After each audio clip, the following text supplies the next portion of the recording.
Hoi hoi. Let's go. It's been a while since we Ace Attorney, so hopefully you remember what was going on, and if you don't, hopefully you can catch up.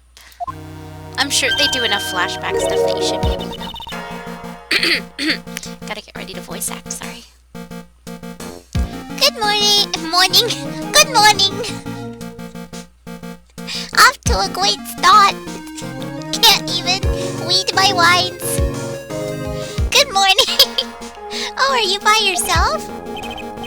Morning, Pearls. Mr. Nick, please tell me, what's going to happen to Mystic Maya? I'm sorry. We don't know yet. The investigation's still going on, so I wasn't allowed into the inner temple. Oh, I see. What? I meowed those those gums. Oh, you mean missed. It's okay, friend. It's okay. I'm derping word-wise, so it's okay. Good morning. Oh, I see. So, is Sister Iris still trying to remove those trick locks in the training hall?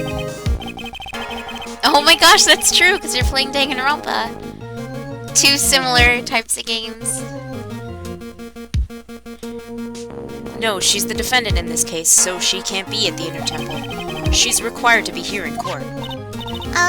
Then, how come she's not here in the defendant's lobby? I have to admit, it's kind of strange.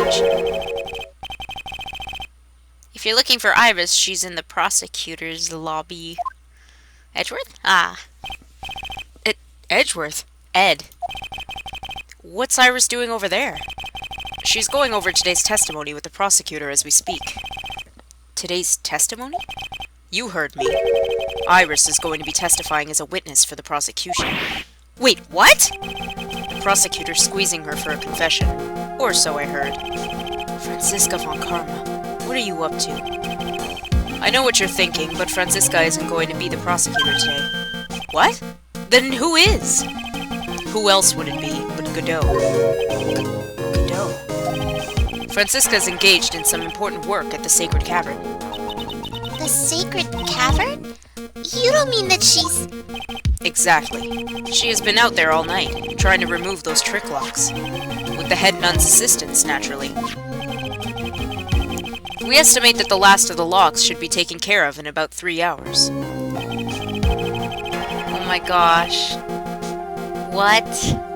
Stop this. I hope everything continues to go smoothly and we receive some good news soon. Yeah, thanks, Edgeworth. Prosecutor Godot intends to nail the case shut today. Be prepared to fight like there's no tomorrow. You don't have to tell me that. I know. I can already see it in your eyes. You're not the same fever-ridden, frantic maniac you were yesterday. It's strange. On the way here, I decided that today would be the end of all this. Almost immediately after I made that decision, I felt myself getting stronger. Interesting. Maybe you've passed your cold onto someone else, literally. And with that, I leave the rest in your capable hands, partner. What is this, Yosuke and you? Thanks. And that's when the ship set sail, but not really. The ship set sail a while ago for some people. I still don't have answers for most of the riddles plaguing this case. I don't know why I put such a weird pause in mine. The circumstances around the murder of Miss Elise Denim. No, I mean Miss Misty Fey. The impossible flight Larry claims to have seen. And what that woman's really after. I'll solve them all and bring this whole tragedy to an end. Will you though, Phoenix? Wonder I sometimes do.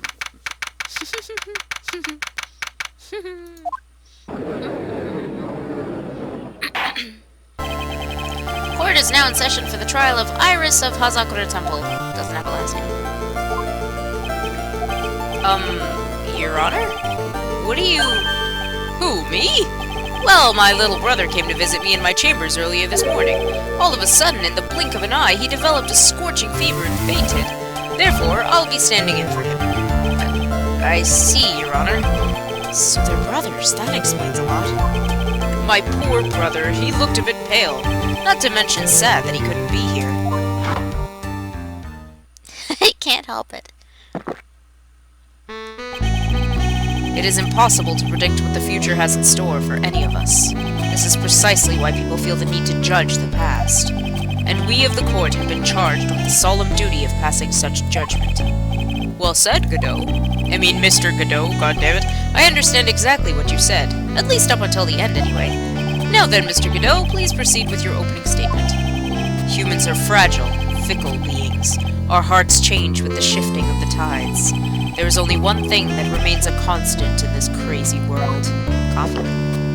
The bitter darkness that lies at the bottom of this mug.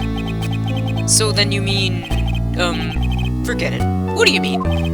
During yesterday's trial, the accused refused to admit her role in the crime. Don't curse, Judge. But today, she has had a change of heart.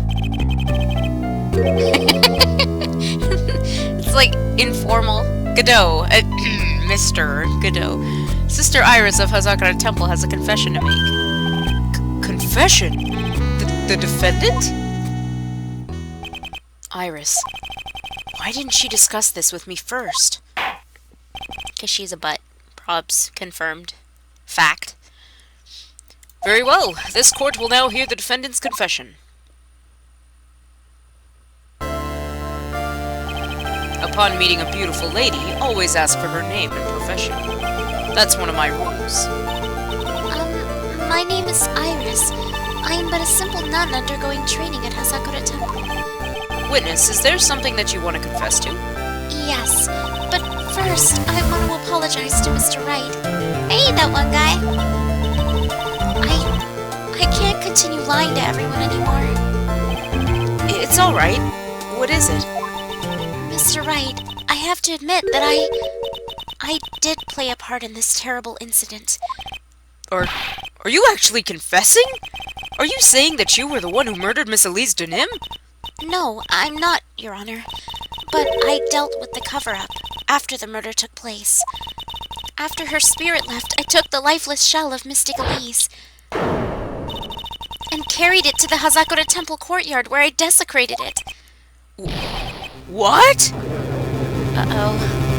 That's not good. And that's an understatement. Phoenix, you might be in a bit of trouble here. Order in the court! Order! Jeez. But that's their name. Witness, are you saying you were an accomplice to the murder? Yes, that's correct. What? 3 minutes in court and I'm already covered in a cold sweat. Ha! Everyone on the planet is an accomplice to something. It just happens to be that in this case, it's to murder. Isn't that right, Mr. Trite? That Godot. Hey, Flames! So this is the confession they were conferring about. It pains me to say this, but it looks like Iris's testimony was all a lie. Crumpled up and shoved in your pocket. Now then, little lady, if you don't mind, I've got a question for you. Whose crime were you trying to cover up by your actions? Iris was covering for someone? Now I'm definitely up the creek without a paddle or a life jacket. I've been at Hazakura Temple ever since I was a little girl. Hazakura Temple is run by one of the branch families of the Korean One of our missions is to protect the main family. I'm sorry, but... Huh? Yes, and that's why I would dirty myself if need be to protect her. The daughter of the master of the Korean channeling technique. Mystic Maya Fey. Hey, Mike. Hey, Mile.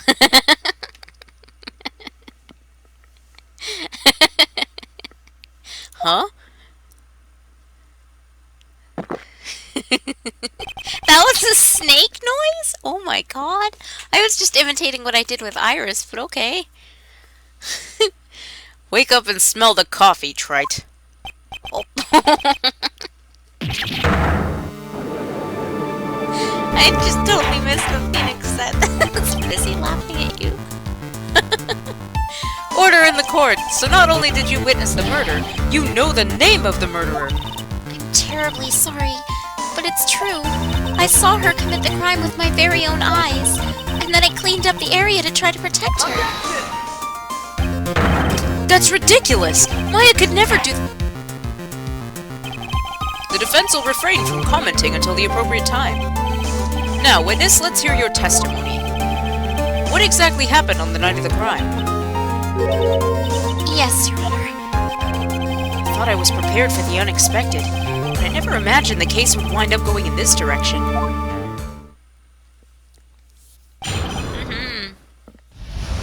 Here we go. I went to the inner temple that night, and I saw it all happen in the garden. I saw Mystic Elise strike Mystic Maya with her staff. While Mystic Maya was still stumbling, Mystic Elise moved in to deliver a fatal strike. Mystic Maya tried desperately to defend herself and stole the weapon. It was only in self-defense. You can't blame her for it. So it was in self-defense? Yes, Mystic Elise was the one who attacked first.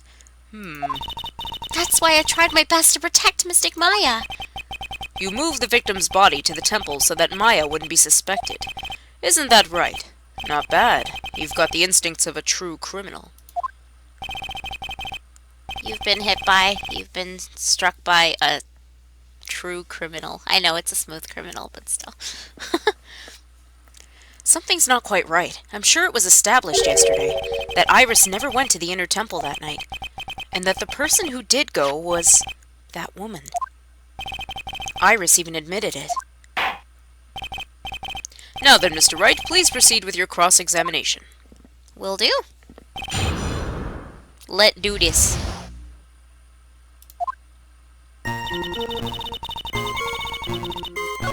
It really is a crazy start, isn't it?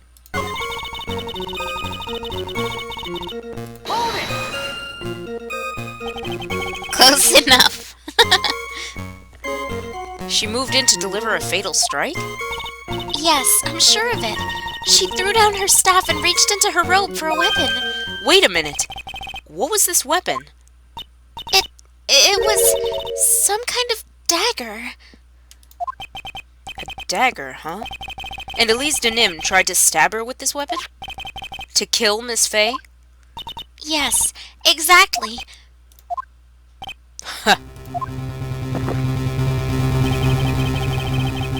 You look like I did after I mistakenly took a swig of Worcestershire sauce. Oh, by the way, I know that chat isn't up on stream because I tried to set it up, but it was taking too much time. So chat will be back up when I play console games. But since I'm on my computer right now, I decided to leave that out just for now. Do you have a problem with the testimony we're hearing from your client, lawyer boy? Do I have a problem with Iris's testimony? No, it's great. It's wonderful. It's perfect. We're just gonna end ourselves. Your Honor, I have a small problem with the witness's testimony. You do? But this witness is your own client. Oh my god, switching voices all the time. Yes, well, nevertheless. That's fine. Witness, let's add your last statement to the testimony. Yes, sir. Hey, just a moment. It's my job to say that. Listen, Gramps. I won't say it again. Final judgment will be rendered by me.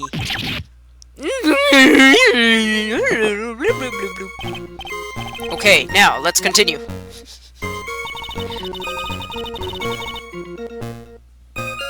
I don't get why she'd throw her staff away, Iris. That to make no sense. Objection! Sister Iris, there's something strange about your version of events. Huh? Ms. Denim throwing her staff away makes no sense at all to me. Hey, Mock. But all you can do with a staff is hit someone. Thanks, Mike. Naturally, you wouldn't know this, Sister Iris, but the victim's staff had a special feature about it. It came with Netflix. As you can see, it's a sword. Ah! If Elise de Nim really had wanted to kill Maya Fey, she wouldn't have needed to use a separate dagger. Not when she already had a beautiful blade in her hands already. Beautiful blade? A sword enthusiast? Well, Sister Iris, what do you have to say? Objection!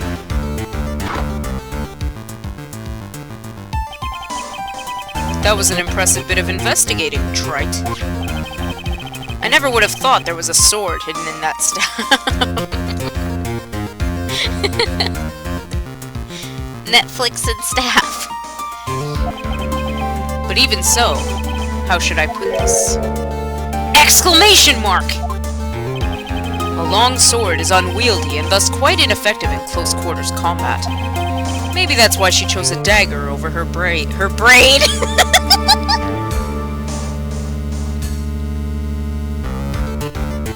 Your hair is the true weapon. I have solved the murder. Well... Anyway, the type of weapon she chose to use isn't what's important. Shut up, I'm not laughing right now. The important thing is that she tried to kill Maya Fey. There's nothing strange about that. There's no problem with her test. There's something strange about this whole testimony. Well, Mr. Wright, the prosecution has a point. Very well, Your Honor. The defense will now present evidence to back its argument. To back that ass up. God, help. Mr. Wright. I have here another piece of evidence that shows that this testimony can't be trusted. Because Miss Elise de Nim, stop!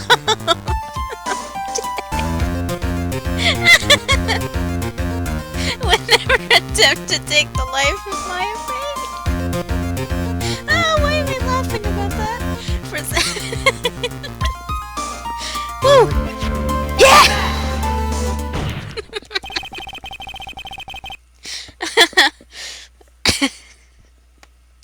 Whew. Elise, why can't I stop laughing? It's not even funny anymore. I'm just getting mad at myself. Elise de Nim would never have attacked Maya Fey. Jeez, giggle fits. How can you be so sure? Because the victim's real name was not Elise de Nim. Her real name was Misty Fey. Fey? Ah! No! Not Mystic Fey. Not Mystic. Who is this Misty Fey? Is she related to? God damn it. Misty Fey is the master of the Karain channeling technique. She's also the mother of Maya Fey. Are you serious? I'm so serious. Is it really true, Mr. Wright? Was Elise de Nim actually the great Mystic Misty? Mystic London fog. There's no doubt about it. Looks like Iris had no idea. I don't know why I read it like that. I can hardly believe it. Get wrecked, noob. Just kidding. She's my client. Don't call clients noobs. The idea that she would try to kill her only daughter, one she hadn't seen in 17 years. Perhaps the prosecution can offer some explanation for why she would do such a thing. True. Order in the court! Upon first hearing the witness's testimony, it seemed natural enough. However, in light of some facts that have just been presented, one, that the victim supposedly threw away a sword during a fight, and two, that the two people battling to the death were mother and daughter, despite the fact being believable when taken on their own. Nope. When taken together, the entire story seems difficult to believe. Order in the cart! I mean it. I'm buying something on Amazon right now in the middle of the courtroom. I really need this robe. Listen, there's nothing in this world that is impossible, except for one little thing. My hair. Yes, what is this one little impossible thing? Huh. Still don't get it. You think maybe my beans are under-roasted, but you have no idea, Gramps. My beans bring all the boys to the yard. Could you get to your point? I heard this witness's confession this morning, just as I had taken the first sip of my 8th cup of morning coffee. You're going to ruin your health, my friend. Anyway, after hearing this woman's confession, I had a detective who loves to investigate sent to the scene of the crime. You sent Gumshoe, though? Yikes. And he discovered this little beauty. Is that the dagger the witness testified to see?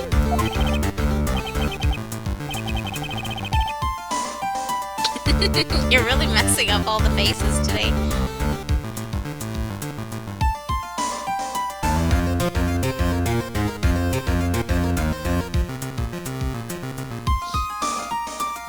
Pal. I love that that's the only thing said in chat right now. Pal. Obviously, Your Honor, but do you not notice something else?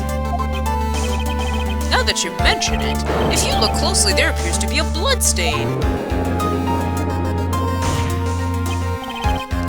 Where did you find that?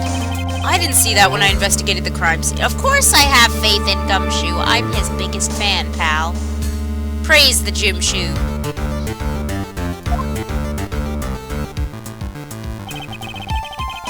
Did you investigate the pine tree at the crime scene? Huh? Pine tree? I didn't see no tree. This dagger was stuck in the backside of the pine tree when the last blow was struck, ending the violent battle between the two women. This little baby was thrown in the direction of the back of the pine tree, which means the blood on the dagger belongs to the victim, correct? Were you even listening, old man? I first heard this confession this morning, just as I had taken the first sip of my 13th cup of coffee morning. Didn't you say it was your 8th just a few minutes ago? I didn't have enough time to get the blood analyzed on such short notice. In any case, the court will accept the dagger as evidence. How will you accept it as evidence if it's not properly analyzed? Furthermore, I order that a blood test be performed on it immediately. Okay, fine, but still, it shouldn't be accepted until that stuff is done. This is my sweetheart. Make sure you treat her right. Okay, relax, kiddo. Bailiff, get this piece of evidence to the crime lab for testing immediately. Hey, Skyline. Now then, the testimony we've just heard had numerous unbelievable aspects to it. However, after having found the very dagger the witness spoke of, I believe we can consider her testimony to be credible. She was killed in the courtyard with the dagger by the tree. Yep. Cute girls never lie, ever. That's a lie.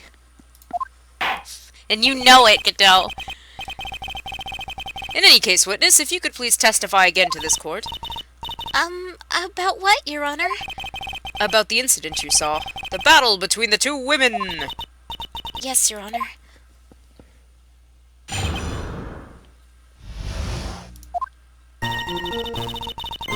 Mystic Maya stumbled briefly after being hit over the head with the staff. A cute girl is about to lie right now. But then she dodged Mystic Elise's next attack and stole her weapon.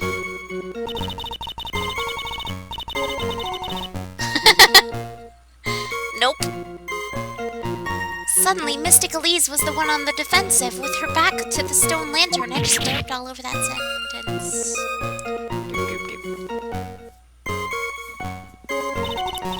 That's when Mystic Maya stabbed Mystic Elise. Mystic Elise managed to fling the knife away, but then she collapsed. That was a very heartbreaking story, he says with no emotion whatsoever. I don't know if there were any bad feelings between them, but it had been 17 years since Mystic Misty's disappearance. Perhaps they simply didn't recognize each other anymore. That seems reasonable. Now then, Mr. Wright, proceed with your cross-examination. Maybe not on Maya's part, but on the mother's part, you'd think she'd remember her own child.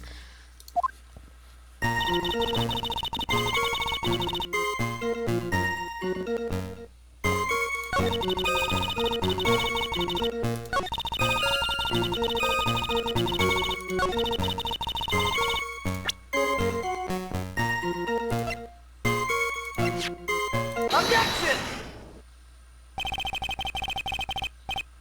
Something about you just isn't right today, Iris. Huh? Until now, I didn't think you were the type to make such a careless mistake. However, the testimony you just gave contains quite a few contradictions. What do you mean? What's so wrong about my testimony? According to you, Maya Fey stabbed the victim who had her back to the stone lantern, correct? Yes, that's right. But in that case, the victim would have been stabbed in the stomach, right? Yes, I think so. But, according to the autopsy report, the cause of death was due to blood loss from a stab wound in her back. Ah, This proves that the victim was stabbed from behind, not from the front. Sister Iris, it appears another seed of doubt has sprouted from your testimony.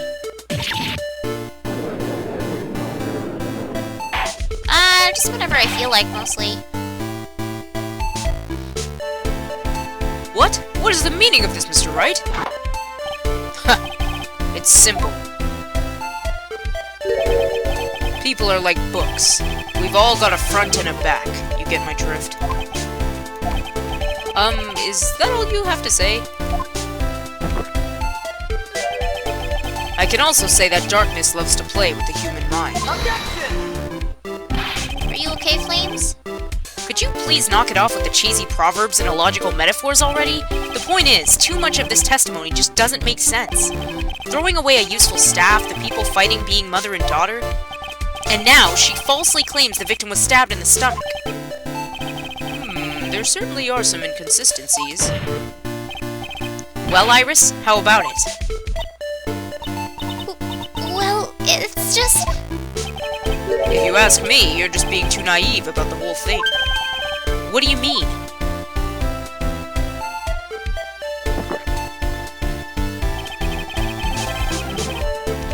There are 253 distinct types of bitterness in coffee. Oh my god. But to pick out each one requires total concentration and the use of all the senses. I feel like I'm at work right now. Were you really concentrating on what this witness actually said? Prosecutor Godot, explain yourself. The witness was quite Nailed it. The witness was quite unambiguous about her own ambiguities when she said that the garden was dark and she couldn't see clearly.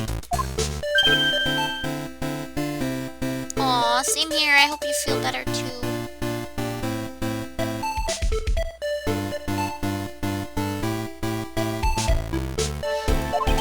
A human needs one thing to see clearly.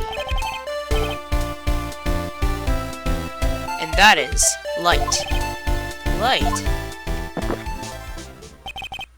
By the way, did you know? The inner temple... Did you know? The inner temple has a rule that on nights when an acolyte is there training, the stone lantern in the garden is to always be lit. Now you know. I did wonder what that stone lantern was there for. Well, if that's true, shouldn't the witness have been able to see the crime more clearly?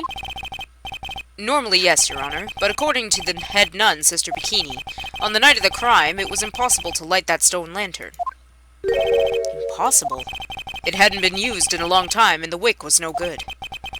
In other words, it had to be nearly pitch black in the garden that night. Chiaki bot. There could have been a faint light coming from the training hall, but that's all. And knowing is half the battle. Most enlightening. G.I. Joe. Yes, that illuminating fact has chased all the contradictions away. If the staff was dropped, it would be difficult to see. It also explains why they didn't recognize each other. G.I. Jose. What? We can't see the demons that lurk in the night. That's why humans are weak. Isn't that right, trite? No! It's not right. Damn it.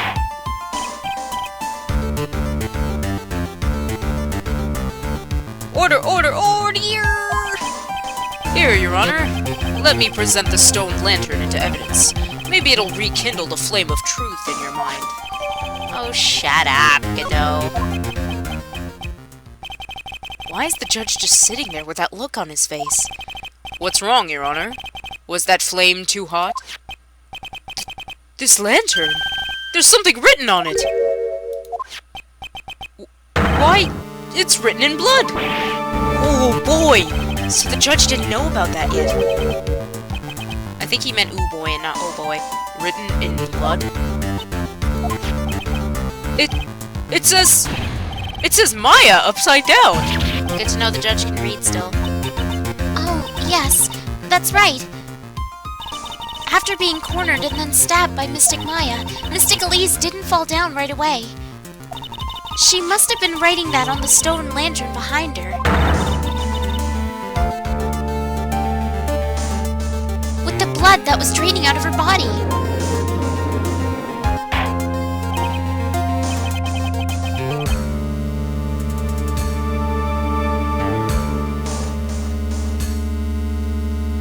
Wait, what?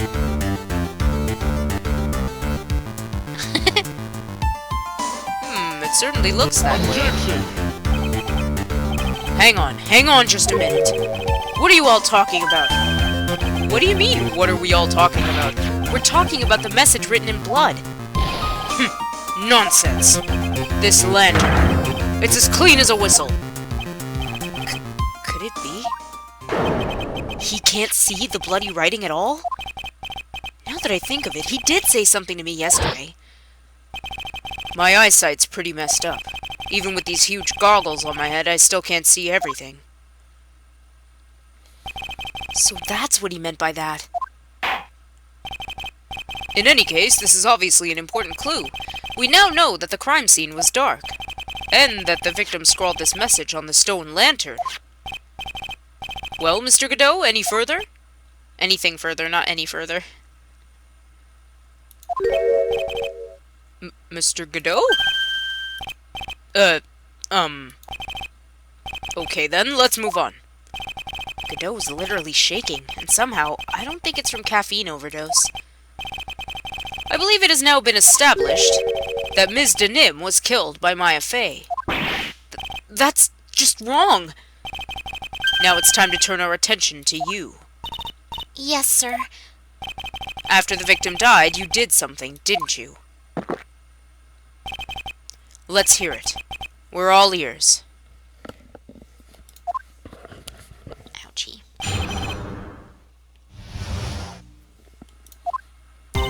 After Mystic Elise died, I called out to Mystic Maya.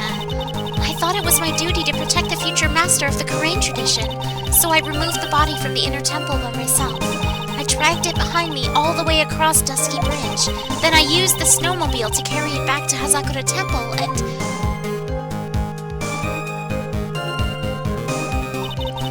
used the Shitishito to alter the way the wound looked. So you moved the body? Yes. I was raised at Hazakura Temple. I owe a great deal of thanks to the Fey clan. But even so, I never imagined that Elise Denim was actually Misty Fey. I've committed a terrible sin. A terrible trick of fate. I believe you're looking for twist of fate, Your Honor. I intended to return to the inner temple after taking care of the body, but... You were spotted by the head nun, correct? Hold on a second. My headset just fell off. Ugh.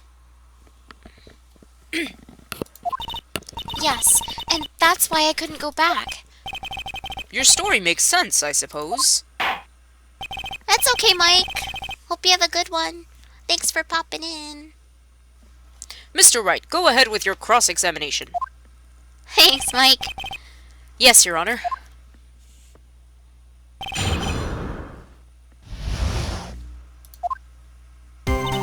Oh my god, Ab.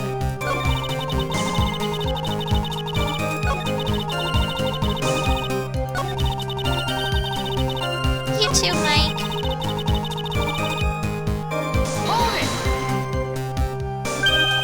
The snowmobile? I knew that would show up sooner or later. Yes, I had the key. I used the snowmobile to travel from Hazakura Temple to Dusky Bridge. This is the part that was in question the other day. Should I ask for more details? If you really did move her body by snowmobile, then there should be tracks left in the snow, right? Well, yes, naturally you would expect tracks. This picture was presented at yesterday's trial. Are these the tracks from the ride? Yes, I think they are. But I can only see one set of tracks here. I don't see what's so strange about that. Snow was still falling when I left Hazakura Temple. I see. Snow was still falling, huh? And then when the murder took place, it had already stopped. That's why there are such fresh-looking tracks. How about it, Mr. Wright? What do you think about this testimony? I think it's baloney. When the murder took place, the snow had already stopped? That doesn't make sense if you stack it up against the other evidence. Your Honor, I'd like the statement Iris just made added to the testimony. But does it have something to do with the case? All will be made clear if you allow her statement to be added to the record. Huh. This should be fun. Let's get this snow business cleared up, shall we? Yes, sir.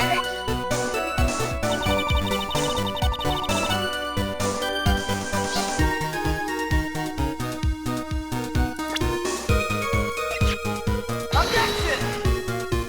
I think I just picked the wrong thing. RIP! I picked too quickly.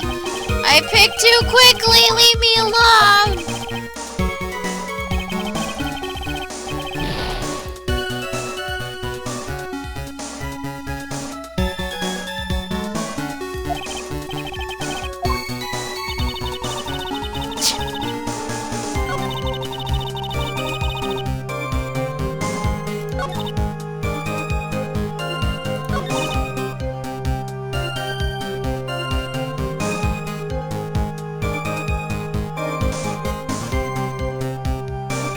Let me try saving before I do anything again. I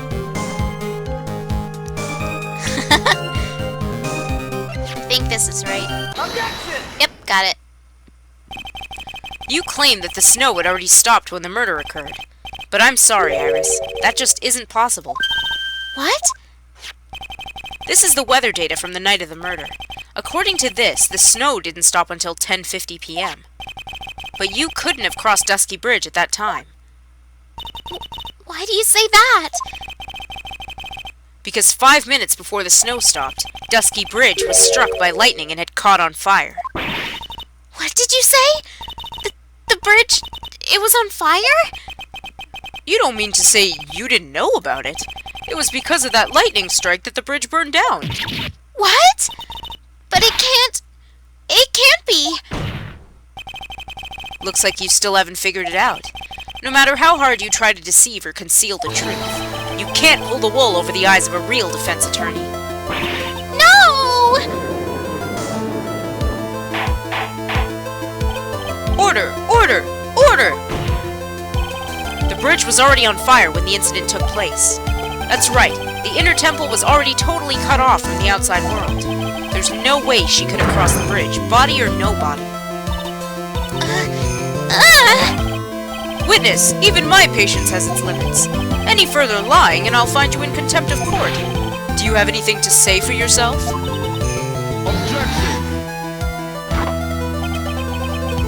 The only person here that is truly contemptible is you. Old man. Me? How dare you! Whether this witness lied or doesn't mean squat right now. Squat? The important thing now is to find out the truth. Isn't that right?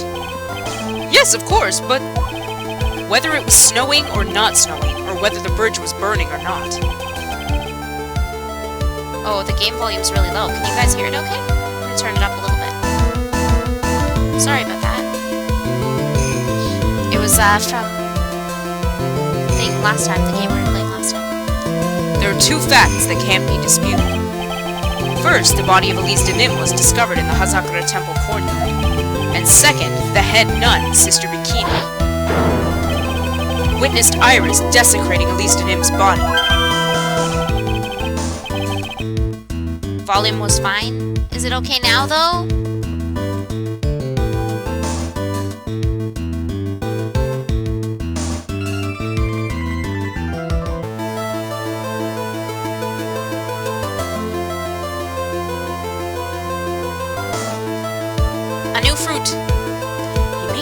point on both accounts.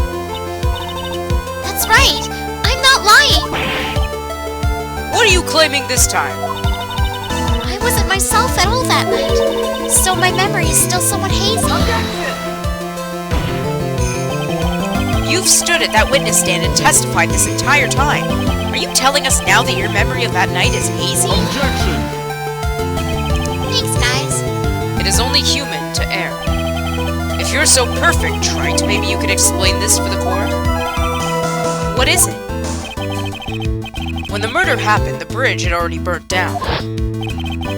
But somehow, the body traveled across the bridge and was found in the temple courtyard.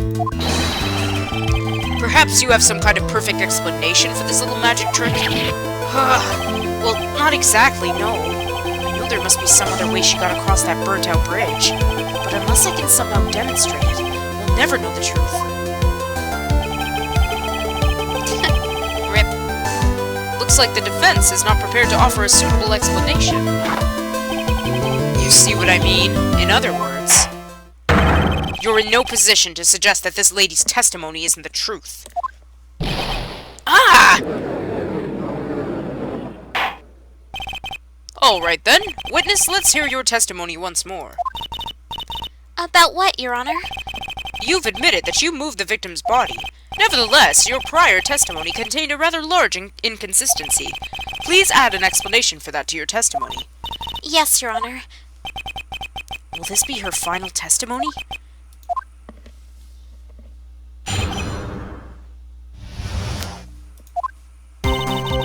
Other than walking off the bridge, there's no way to move the body. So I must have just gotten confused, I guess. Was the snow still falling, or had it stopped? Does it really matter that much? Or are you saying that there's a way to cross a burning bridge? So it was just a misunderstanding, I see. This is a photo of Dusky Bridge after it burned down from the lightning blast. It was taken on the morning after the incident.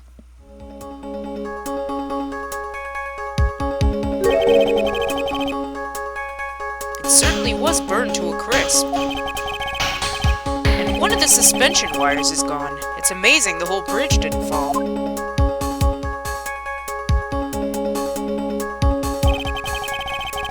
Clearly it would be impossible to carry a corpse across a bridge in this condition.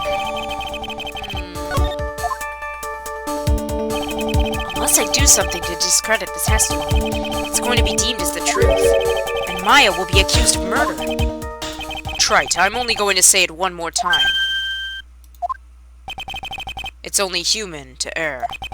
And only humans can spot the errors of our ways. The more sense he makes, the less sense he makes. Alright, Mr. Wright, please begin your final cross-examination.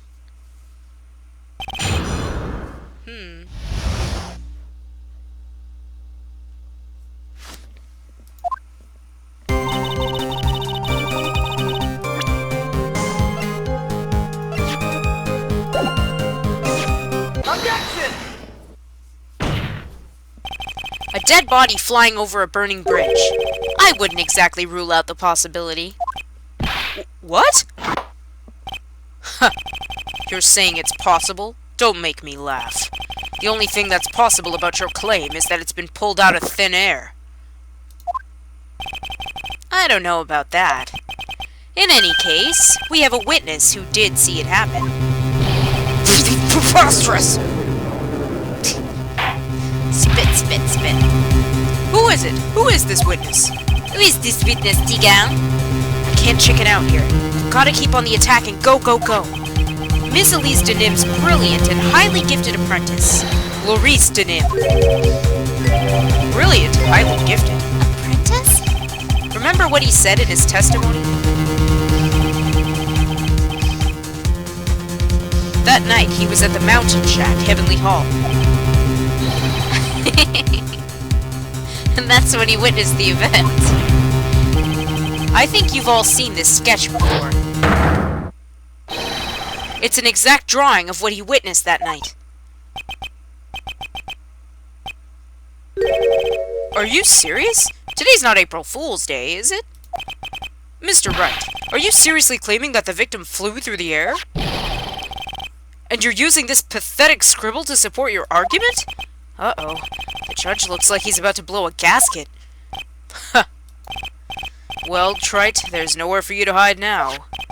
Other than looking like it was drawn by a 6-year-old, does this sketch prove anything?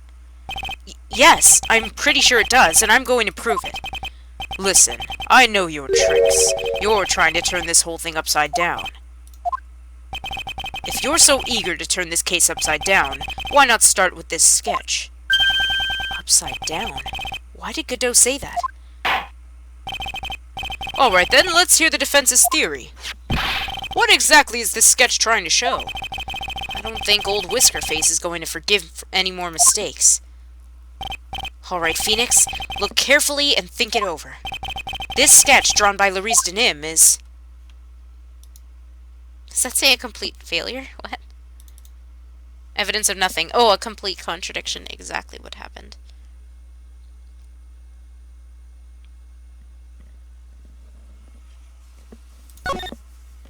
We're doing this for the lulz. Something is obviously funny about this sketch.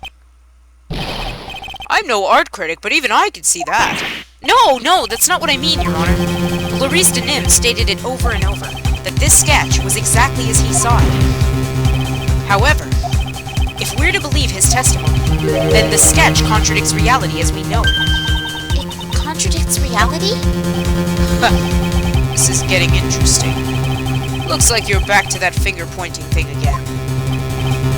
Okay, Trite, so what exactly contradicts reality as we know it?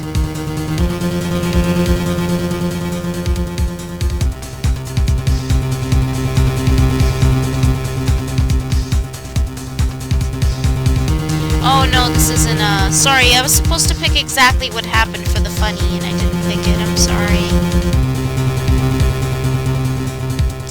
Boo, I skipped the funny part, I'm sorry. Whoa, hi Biss. It's this wire connected to the bridge. The wire? Huh. Is that the thing that contradicts reality? It is indeed. Then show us the reality it supposedly conflicts with.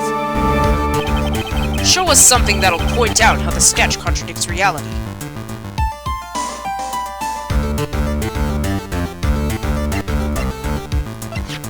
Take that! That's a photo of Dusty Bridge, correct? Yes.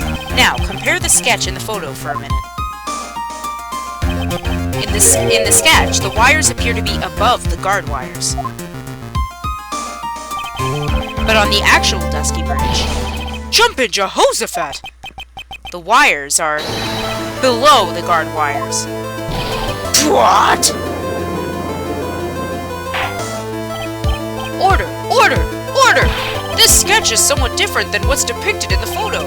However, isn't it likely that the artist just saw it wrong? Or perhaps he just drew it wrong. Either way, it sounds like you were just wrong. With someone like Laurice, I admit a mistake is a definite possibility. But then that begs the question, why did he make a mistake? What was the reason? Are you saying you know the answer to that? Listen, think back, alright? Remember what Laurice was doing when he witnessed this event? He was at Heavenly Hall waiting for a lover that was never going to come. He waited and waited, and finally he laid down. But then, lightning shoots from the sky and sets the bridge aflame. Now ponder what sort of position Larry must have been in at the time. He was lying on his back, which is why he remembered the scene the way he did. He was lying on his back? I can't see how it relates. But it does, Your Honor. That is the reason why the wires in the sketch go up instead of down. Ah! No way.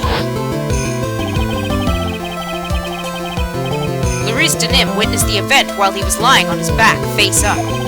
In other words, the scene that he saw was actually upside down. Did anyone see this coming? So then, this sketch should actually... I think you finally get it, Your Honor. The correct way to view Laurice Denim's sketch is like this. This is how it should actually look. The victim's body wasn't flying above the bridge. It was actually swinging below. That's right, just like a pendulum. Ridiculous! Order! Order! Of all the things to say, a pendulum? The bridge was burning to a crisp. There was no way to get across it. But if the body had been found at the inner temple, it would have caused problems. This is where the criminal decided to take a gamble. They used the burning bridge to get the body across to the other side, and a pendulum was the only way to get it done. Objection! Let's think about this for a minute, shall we? Dusky Bridge is about 20 yards long, which means it's about that far from the inner temple to the opposite cliff. Yes, that sounds right. In order to cover that distance with a pendulum, you'd need a rope at least 10 yards long. To get a rope that long, you have to plan ahead. The lightning strike that night can only have been an accident, so it doesn't make sense that the criminal would have prepared the rope beforehand. So then, the criminal... They didn't have to get the rope already. Sorry, ready. Not already. The rope was already right in front of the criminal. What? I'm saying that it was just a matter of using what was already there. In that case, Mr. Wright, please give us an explanation to support your theory.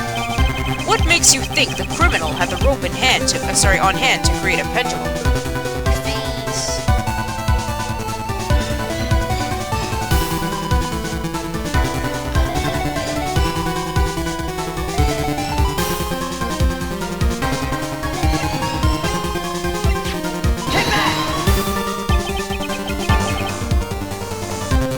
Meaning of this?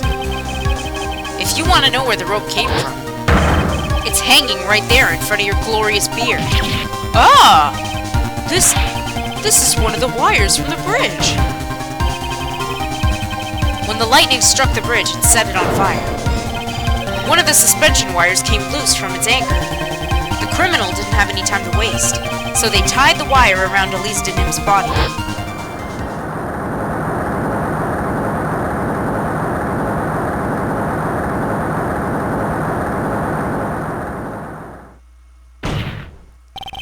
Because there was simply no other way to move the body. Huh.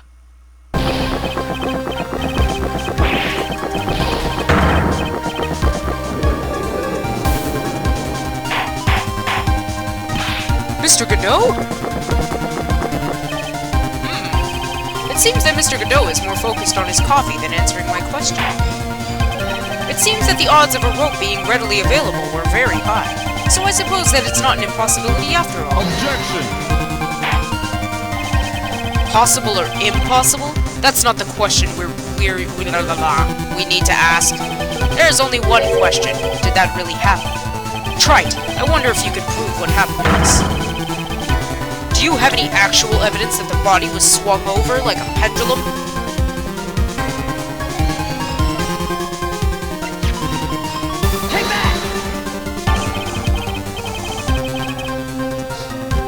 Before I present my evidence, let me review what we know so far. According to this photo, one of the wires snapped. Looking at the map, we can see it's the one that was in front of the inner temple. So then, that was the spot where the criminal... Yes, precisely. Now, let us consider the body's movement by looking at the overhead map again. If the body was pushed from this point here, it would drop on the opposite bank at approximately this point. Did you say drop? Well, they must have failed to catch the body on the other bank. What? What makes you think something like that happened? Because I have evidence that suggests her body dropped some distance. What kind of evidence? Take a look at this autopsy report. Look at this graph. It says here that her body fell about 10 feet after her death. 10 feet, huh? That's most likely the height difference between the two sides. The body overswung due to forward momentum, but then came loose and fell about 10 feet. And then, as a result of the landing impact, this crystal sphere was knocked loose. That's... Yes, this blood-stained amethyst crystal. It's the one that came off of Ms. Elise Denim's staff. And even more important is the place where this crystal sphere was found. Indeed. I believe it's already marked on this overhead map. The crystal was found... Ugh! Precisely, Your Honor. In the very spot where the pendulum would arrive if given the right amount of speed. This explains your theory quite well, Mr. Wright. You've provided us with a way the body could have been moved that night. An impressive deduction, Mr. Wright. Most impressive. Mr. Wright! I thought this cold coffee might help you cool down. What is the meaning of this, Mr. Godot?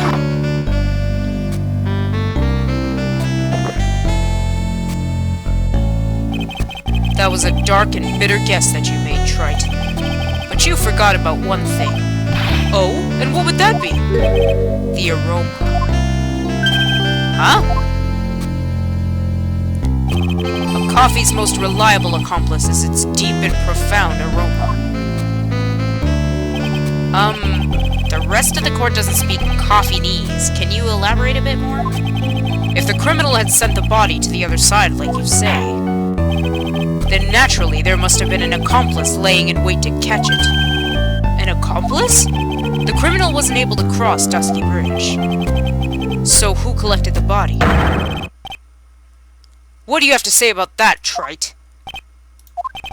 Mr. Godot is correct. This can't be the work of a single person. Well, Mr. Wright, you know what you must do. Yes, Your Honor. The body couldn't have made it to Hazakura Temple without an accomplice.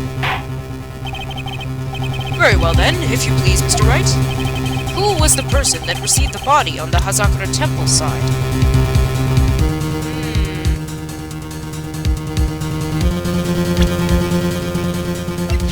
Take that! It can only be you, Sister Iris. Huh?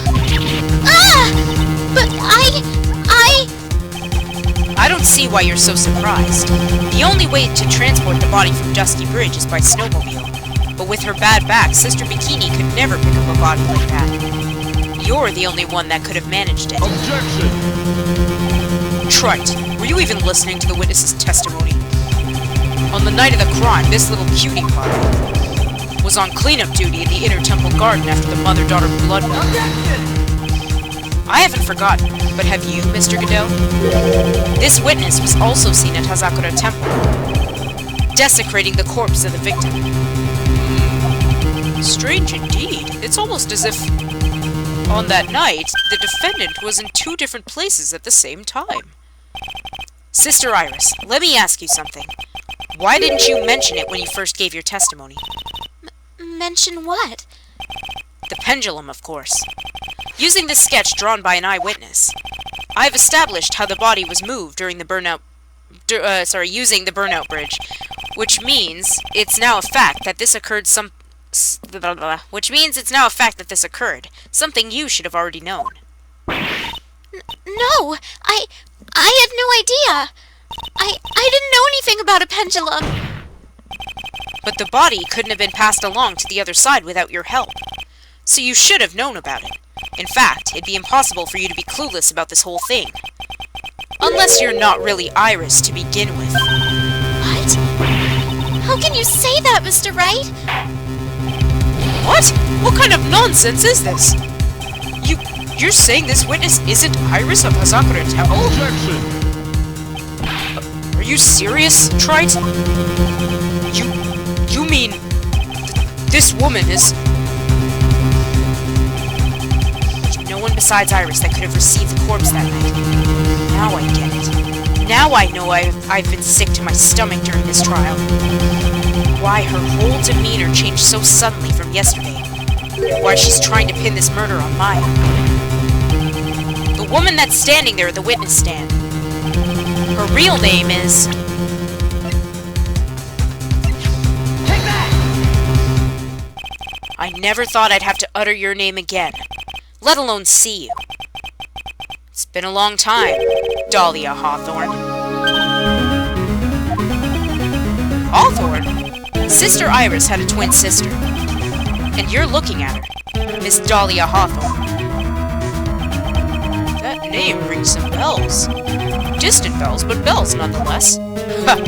It's just your imagination, Gramps. This file contains all the relevant data about Dahlia Hawthorne.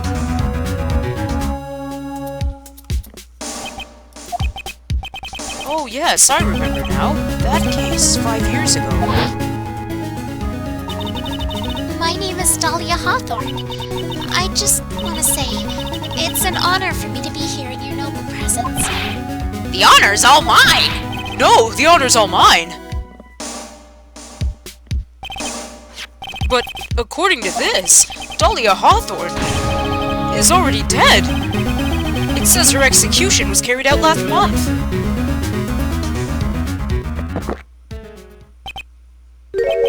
So what? Death has no meaning in this courtroom. What? Order! Order! Order! Wait a moment! How can you... My sister! She's already dead! What kind of... You of all people should already understand. After all, the blood of the master of the Karain channeling technique flows within that body. The Karain channeling technique? Now where have I heard that... That's right, you're not Dahlia Hawthorne herself. You're the spirit of Dahlia, currently inhabiting the body of a spirit medium.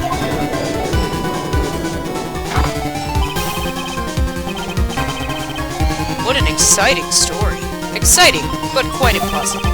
You're asking us to buy that Dahlia Hawthorne just happened to be channeled by someone on the very night of the murder to a temple where her twin sister Iris was? Well, if you're going to put things that way, then yes. Objection! We're supposed to believe a coincidence like that just happened? Naturally, it was no coincidence. The whole thing was part of a plan from the very beginning. It's all written here in these instructions. What's that? These instructions were written by your mother, Morgan Fay. And part of the plan called for Dahlia Hawthorne to be channeled. That night, there were 2 irises at Hazakura Temple. Two of them? Even the time of the channeling was planned out. As soon as you hear the lights out note. In other words, 10 p.m. However, Iris was seen before dinner time. That means the Iris that was at dinner was the real Iris. And the Iris who gave me this hood in the main hall was also the real Iris. Meaning that the Iris Sister Bikini saw at the inner temple was someone else dressed as her, namely one Dahlia Hawthorne. Objection! Do you even know what you're saying, Triton? This whole channeling the spirit of Dahlia Hawthorne business. Yes, it's true that you found plans that talk about it. However, there's one thing that's perfectly clear. The witness currently standing in the witness stand is the real Iris. What?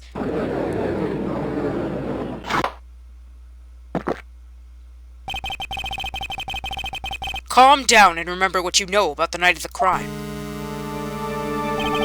After meeting Sister Bikini, the Dahlia Hawthorne that had been channeled would have been stranded at the inner temple due to the lightning strike.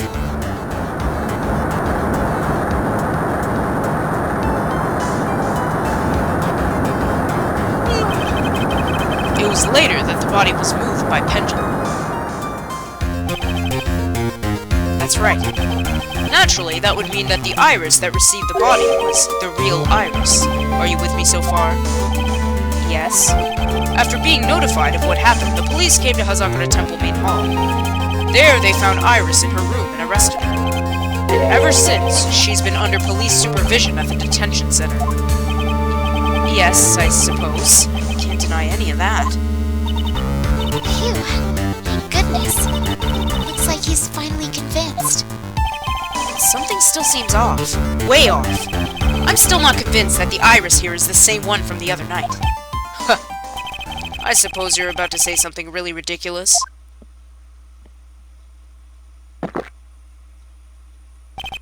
Like the real Iris and the spirit of Dahlia somehow switched places? Switched places? To be perfectly honest, there are still quite a few things I don't understand, but I do know that unless we confirm the witness's identity, we can't continue with this trial. Iris doesn't have the spiritual power needed to channel Dahlia, which means they must have switched places somewhere. Well, Mr. Wright, since the time she was arrested at Hazakura Temple, have there been any chances for Iris to switch places with Dahlia Hawthorne? What do you think?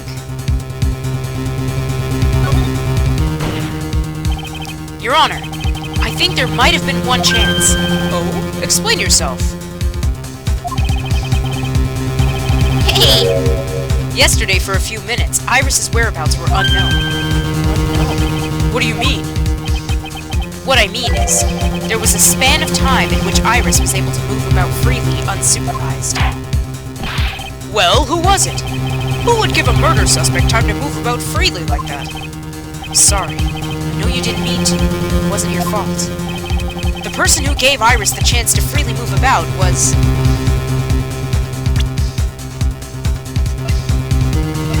Take that! This is Mr. Edgeworth, isn't it?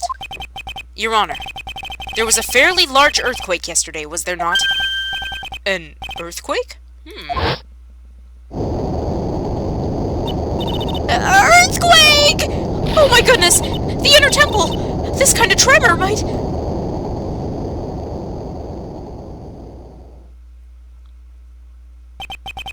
How could I have... She fled. She escaped. We went to the inner temple right away.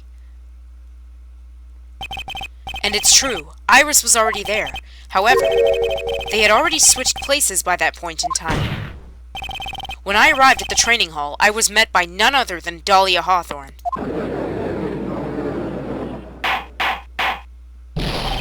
That's quite enough already, Mr. Wright. Now see here!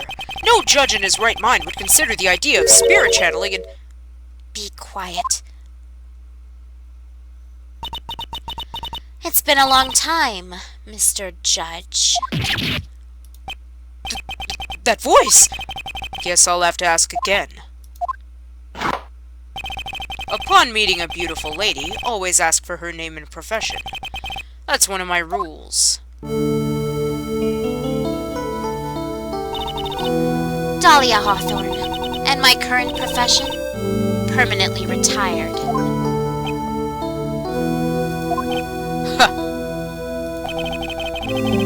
So you're not going to bother hiding your identity anymore, huh? Why should I? After all, I'm dead. There's really nothing you can do to punish me. What's going on here? Dahlia Hawthorne. I never thought we'd meet again, and I never thought we'd meet like this. But this time, I'll end it. For her and for myself. Dun dun dun dun dun! So, what do you think? Should I leave stuff for next time, or do you want me to do one more part?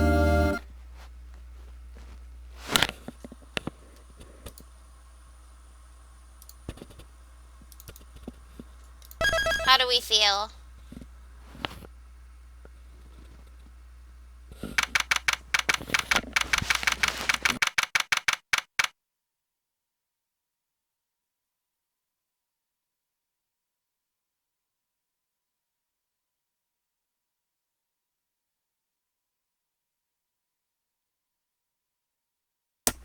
But the tension!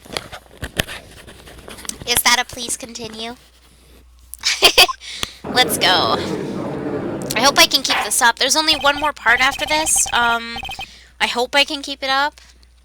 Hopefully it's not too long of a part, because I would like to finish this. Hey, not Butterfree!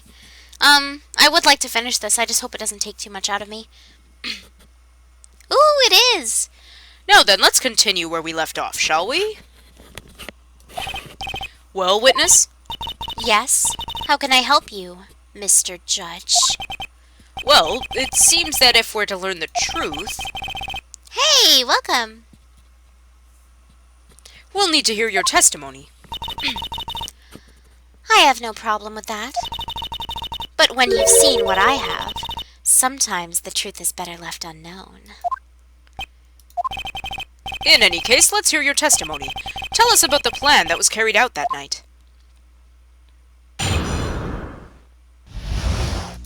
The whole plan began with my death. A stupid plan hatched by Morgan Fay to install her own daughter as the next master. But for it to work, Maya Fay would first have to die. The idea was for me to kill Maya, but then have to... Fuck. Pardon my language. The idea was for me to kill Maya and then have the blame pinned on Iris. The plan went wrong, but it seems to have succeeded anyway.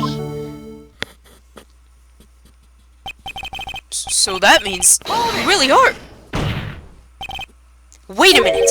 Did you just say the plan was to kill Maya Fay? Yes. You have a problem with that? Don't give us that nonsense. There's no way that... Watch yourself, Trite. If you've got a problem, solve it during cross-examination. That's my rule. Mr. Godot's correct. And by the way, that's my rule as well. To kill Maya? Could it be true?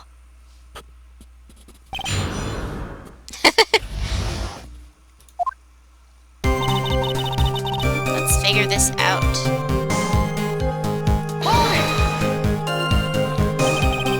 Oh, stupid cord getting in the way. You were executed last month, correct? Yes, I was hanged. It wasn't exactly pleasant. How did you manage to discuss the plan? When did you talk with Morgan Fay? Last year, she was transferred to the same detention center as me. Since I was on death row and she was my mother, it was actually pretty easy to meet with her. I see. So that's when you discussed the plan? Are you crazy? At first, that woman was planning to kill me as well, even though I'm her own daughter. All to make Pearl Fay the master of Crane? She's a cold, twisted woman. She thought she could finally regain her lost honor. The honor she lost when her younger sister Misty took her place as the master. Ever since that day, she's been working on this plan. A plan, huh?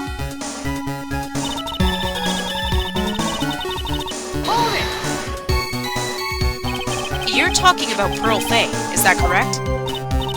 Yes, though at first she had high hopes for the two of us. You and your twin sister Iris? That's correct. Fortunately, neither of us had much spiritual power.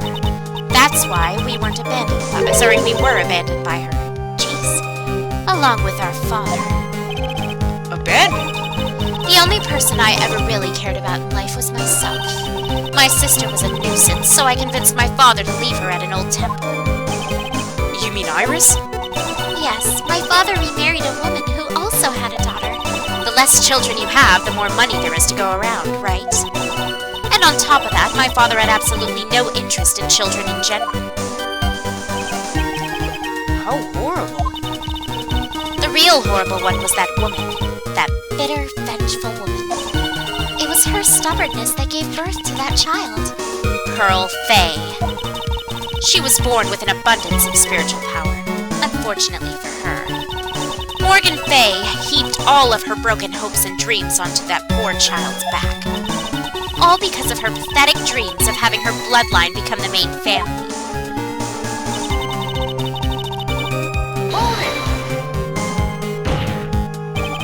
Maya would have to die? But why? For our bloodline to succeed as the main family, thus making Pearl the new master. The remaining descendants of the current master had to be taken care of. Objection! But Pearls would never agree to a plan like that. She adores Maya. How sad. You still don't get it, do you? What Pearl wanted had nothing to do with it. Morgan didn't care one bit about Pearl. The only thing she cared about was the position of the master. That's all. That's ridiculous. She was willing to sacrifice anything and anyone to achieve her goal. The life of her daughter, and naturally the life of Maya Fay as well. How could anyone do that?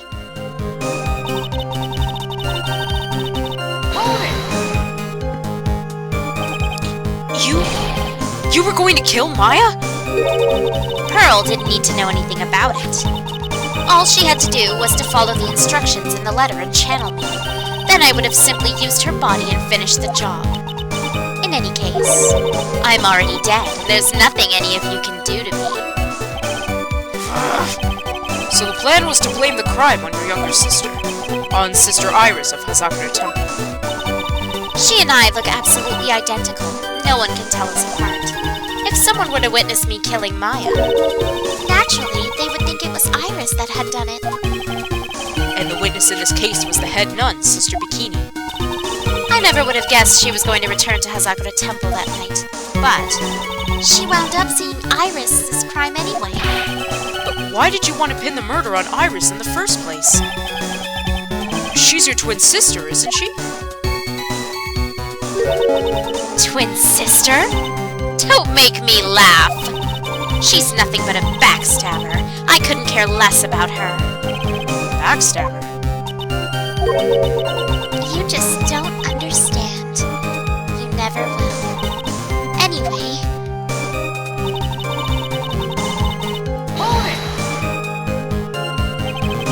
You think the plan was a success? You heard me. Just as that woman had hoped. Maya Fey is dead. Now the title of the Master will pass on to Pearl Fey. Objection! That's absurd! Maya's just... She's just trapped! Trapped inside the sacred cavern! Really? You're as foolishly optimistic as ever, aren't you? Do you want to know the truth? Ever since we met, I've despised you. Your sniveling naivety and your pathetic faith in other people. I just want to know one thing. What did you personally think of Morgan Fay's plan? I told you already, didn't I? It was a stupid plan. It had no point, no value other than fulfilling her own greedy desires. Yes, it was certainly nothing to be proud of. If that's how you feel, why did you help her carry it out? Why would you do it? Why would you kill Maya? You may not understand it, being the kind and gentle soul that you are. You may not be able to appreciate why someone like me would help a woman like that. So then tell me, why? Isn't it obvious? I'm not like that woman. I only act in my own self-interest. The reason I helped her was for myself. For my own personal satisfaction. What did you say? So this woman, Dahlia Hawthorne, she had her own reason for wanting Maya dead?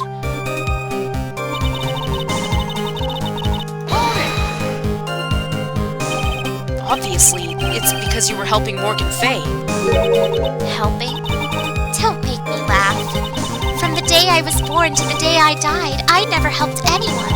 I lived for myself, and in the end, I died for myself. I thought that was obvious. So she wasn't actually cooperating with Morgan. She was just using Morgan and her plan so she could accomplish her own goal. All I wanted to do was kill Maya Fey. That was the only way I can think of to get revenge. Revenge?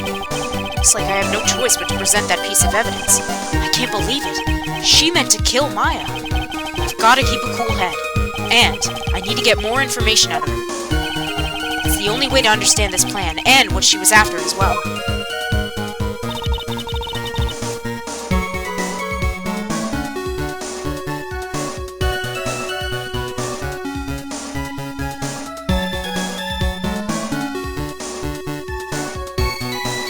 Let's go all the way back.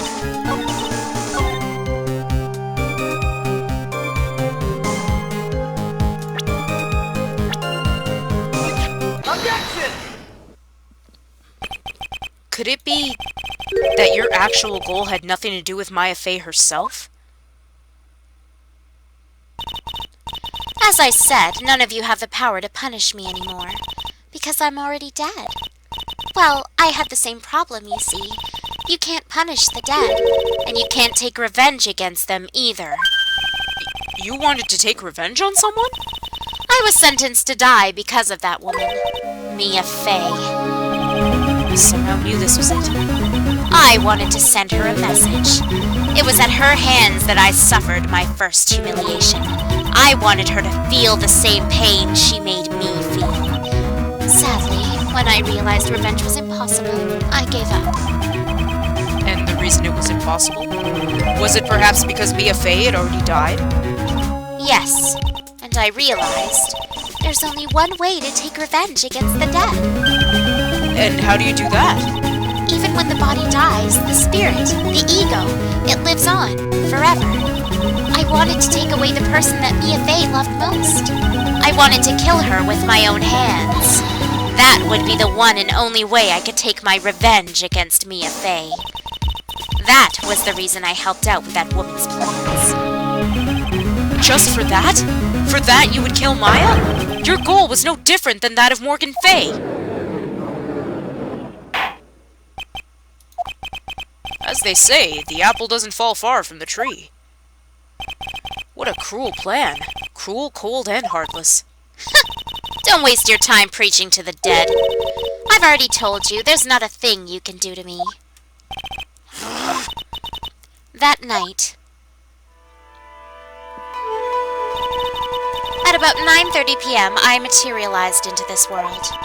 I quickly pinned my hair up and put on a demon warding hood. Then I picked up the staff that was by my side and left Hazakura Temple. So, it was at least an Im who channeled her after all. That ridiculous head nun never noticed a thing. She left Maya Fey at the inner temple and wobbled back, clutching her poor old back. What did you do then? That kid was easier to handle than I had hoped. I caught up with her in front of the stone lantern.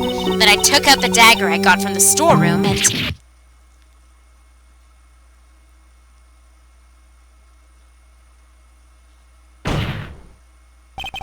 So then you're saying you stabbed Maya? It's strange, but I don't have a clear memory of what happened after that. What does that mean? No clear memory? I don't know. I think I was stabbed. You were stabbed? At the last minute, Maya Fey must have stabbed me, I'm sure of it.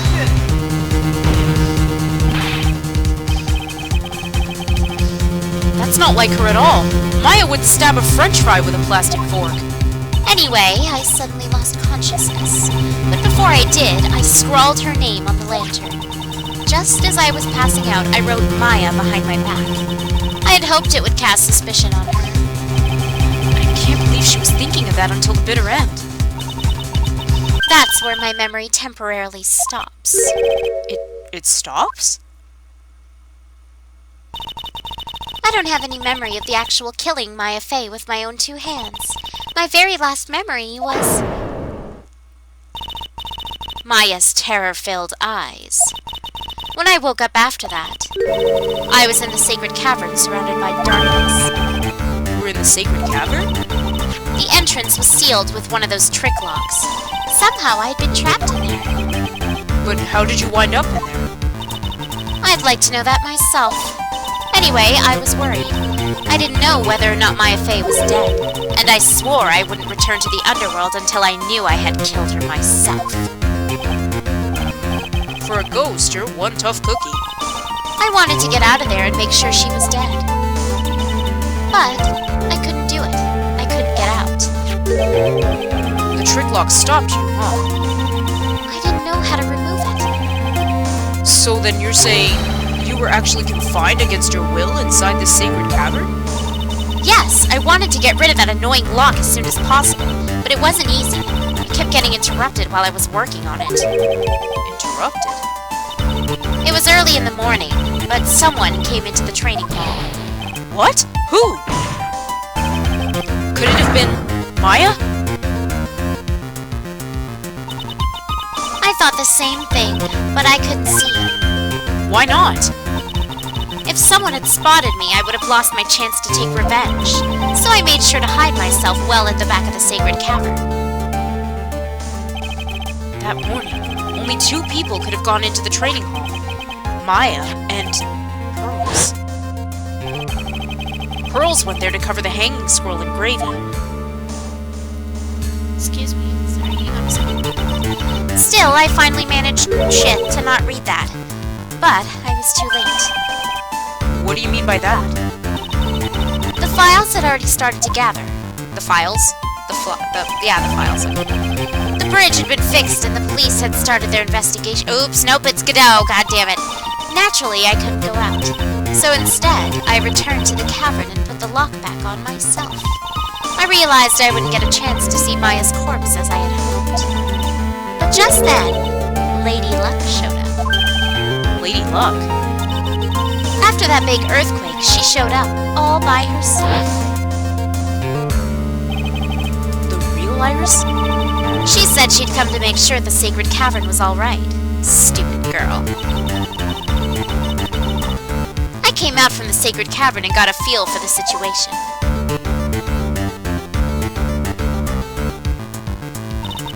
And I locked her away in my place.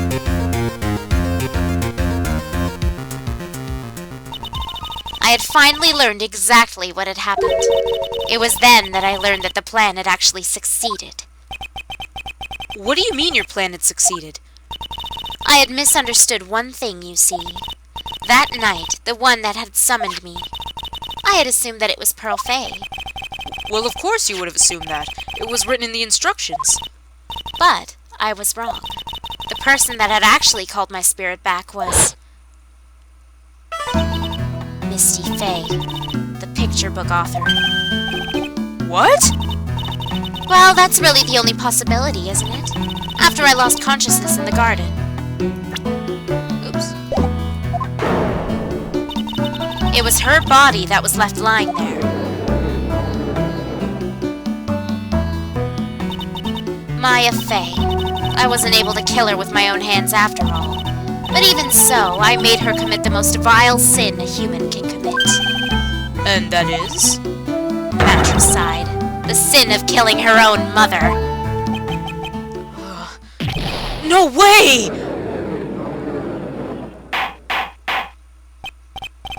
Order! Order in the court! What is the meaning of this?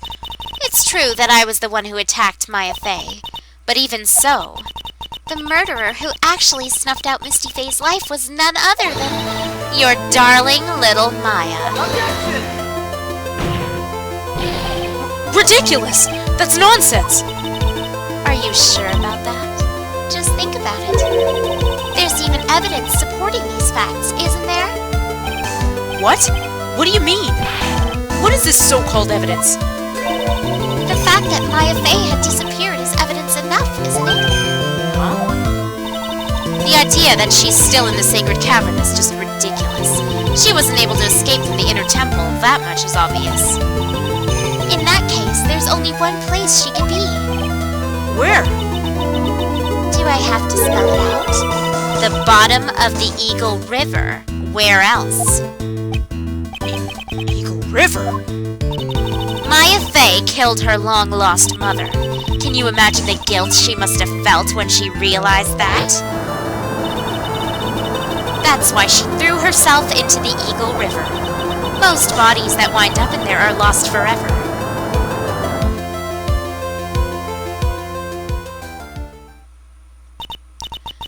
So, what do you have to say now, Feeny?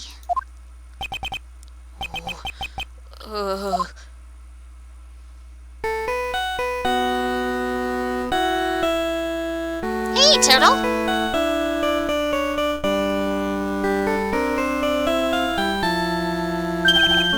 Oops. Sorry, that's my phone. What kind of ringtone is that? Godot here. Okay, thanks. Was it something important? They just finished removing the locks from the sacred cavern. That's great!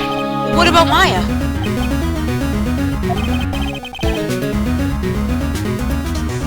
There was a woman in the cave. Was it Maya Fay? It was the accused, Sister Iris. Huh? Don't look so surprised. I locked her in there yesterday. I just got finished telling you that. So, what about Maya? Where is she? There was no one else found inside the sacred cavern. Oops, I read that really weird. No, it can't be! I told you, didn't I? She's dead. That's a long no that I cannot do. No! Oh. Jeez, stretch.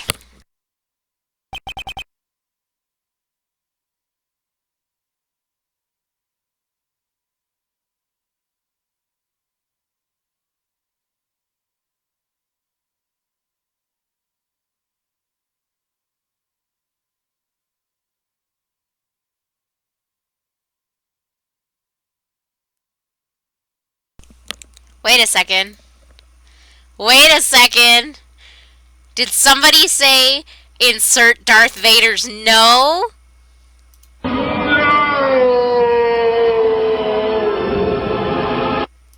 Thank you, thank you. It seems that this case has come to an end. A tragic end.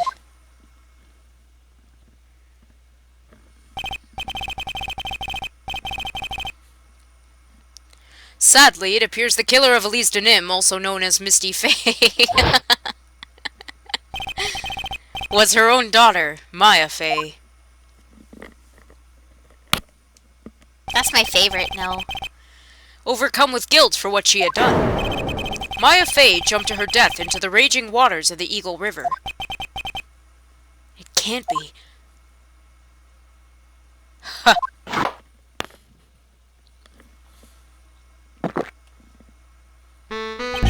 Trite. Have you ever heard this one? Once you eliminate the impossible, whatever remains must be the truth. No matter how improbable it may seem. What is that supposed to mean, Prosecutor Godot? According to this witness, Maya Faye threw herself into the Eagle River. However, is that really the truth? Remember, this woman testified earlier that the bridge was already on fire when the murder was taking place in the garden, which means if Maya had thrown herself into the river, it must have been from the inner temple side near the bridge. That's right. That's where she jumped from. But that's impossible. It's impossible to jump into the river from there. What? Don't get your panties all twisted up, Trite. Just relax and think through the whole thing again. So it's impossible? Maya couldn't have thrown herself into Eagle River? Well, Mr. Wright, Miss Hawthorne claims Miss Faye threw herself into the river from the inner temple side. Do you have any evidence that refutes this claim?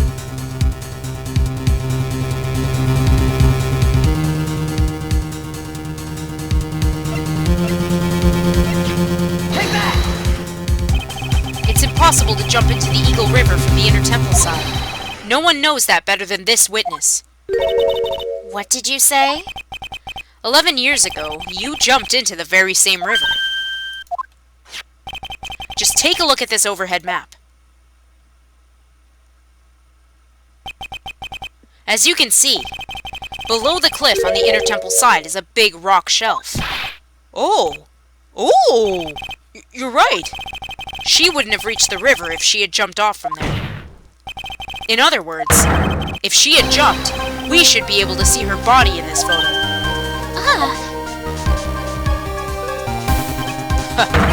So you finally figured it out. You... No! Order! Order! You're just playing with me. Maya Faye's body is at the bottom of the Eagle River. There's nowhere else she could possibly be hiding. Miss Hawthorne, have you ever heard this one before? Once you eliminate the impossible, whatever remains must be the truth. Yes, just a few minutes ago. Maya Faye wasn't inside the sacred cavern. We now know that she didn't throw herself into the Eagle River. Correct. That eliminates all the most likely possibilities. Now, although it seems improbable, there's still one other place she could be. What? Thanks, Turtle. What is this one possibility you're talking about? That's obviously a bluff. So where's her dead body then? Finally. I think the pieces are falling into place. Normally, the living have no way to punish the dead. But I think there's a way to give Dahlia Hawthorne the ultimate punishment. Shall I tell you, Miss Hawthorne? Shall I tell you where Maya is this very instant?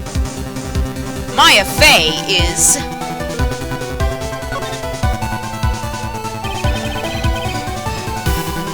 There's only one possibility left.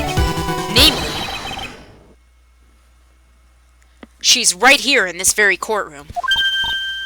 What? Maya Fey's here? You say she's here in my courtroom?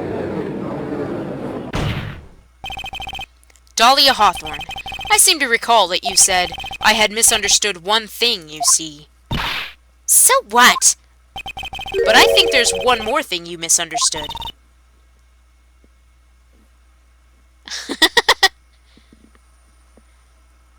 What do you mean?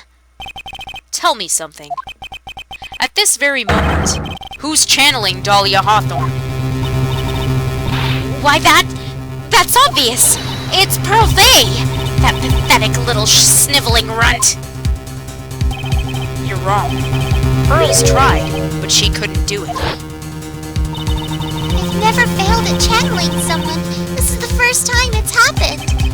Isn't there any explanation for why you couldn't channel a spirit?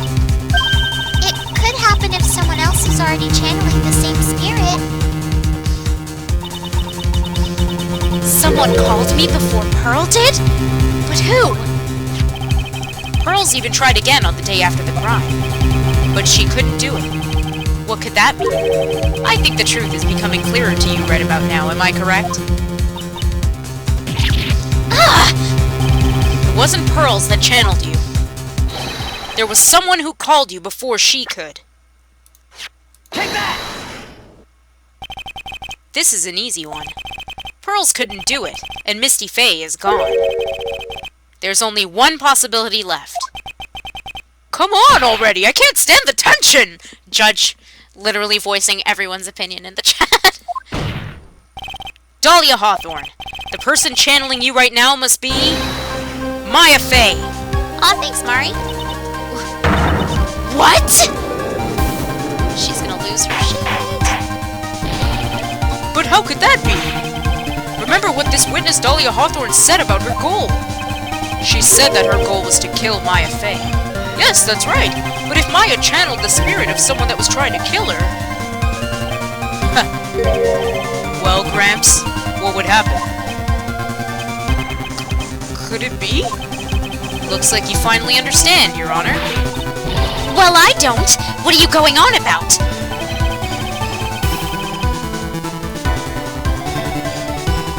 What I'm going on about is the reason Maya channeled you. And there's only one reason. To protect herself from you.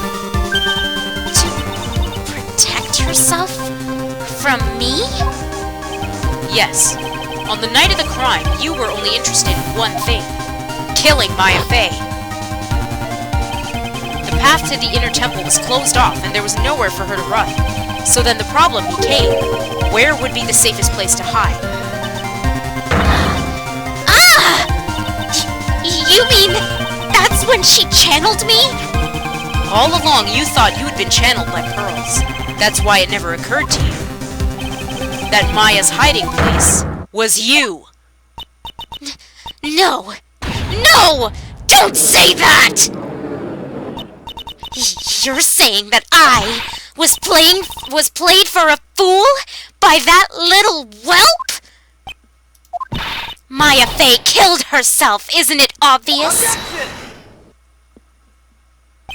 Sorry, but no. It would have been impossible for her to jump into the Eagle River. This was the only avenue of escape open to Maya. The only way that Maya could disappear from the inner temple. I don't believe you. A stupid little girl like that who has never been out in the real world. She could never have come up with a plan like that. Who could have even given her such a brilliant idea? Well, me, of course. Mia! Mia Fey? It's been a long time, Dahlia Hawthorne. So it's true. It was you. Yes. There's something else. But what? What are you doing here? That hair. It's pearls, right? Tell me something, Dahlia. I want you to think back to that night one more time. You had just cornered Maya in the Inner Temple's garden. And then, in the final moments of the fight, you lost consciousness.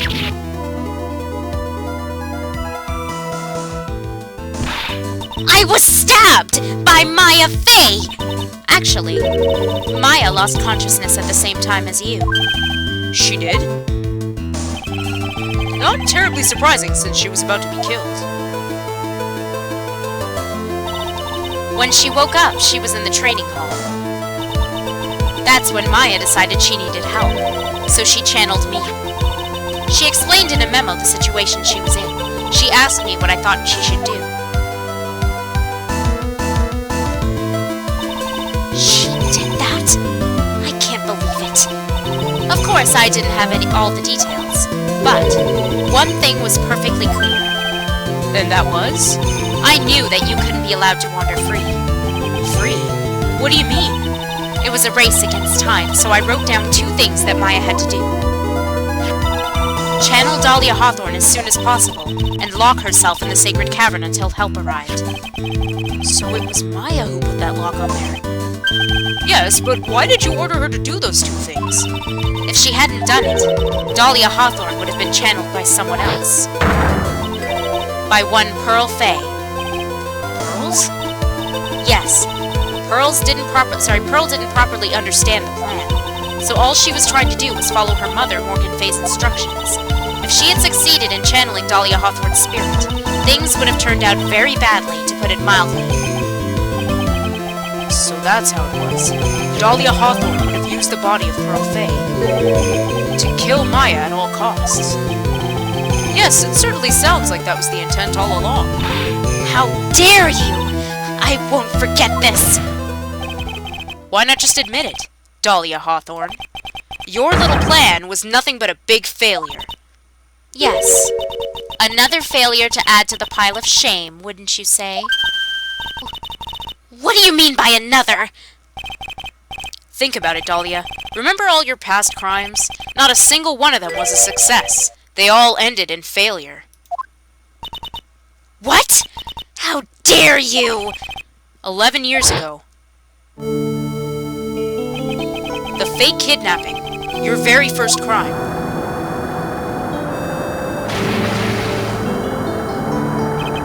You got your hands on a $2 million diamond, but...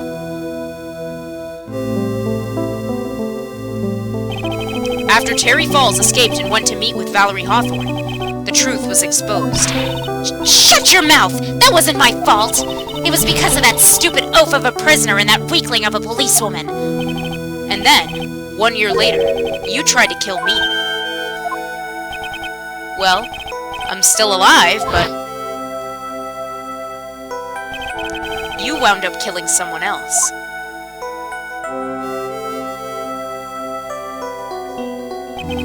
As a result, you were sentenced to death.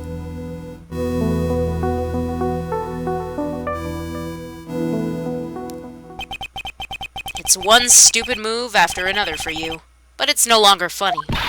You wipe that smug, happy-go-lucky smile off your face! And now this! You've messed up again. You let Maya Fey escape, even though she was right there in front of you.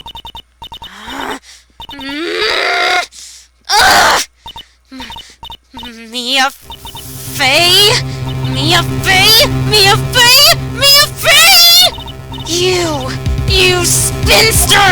I was supposed to kill Maya Fey like I swore I would!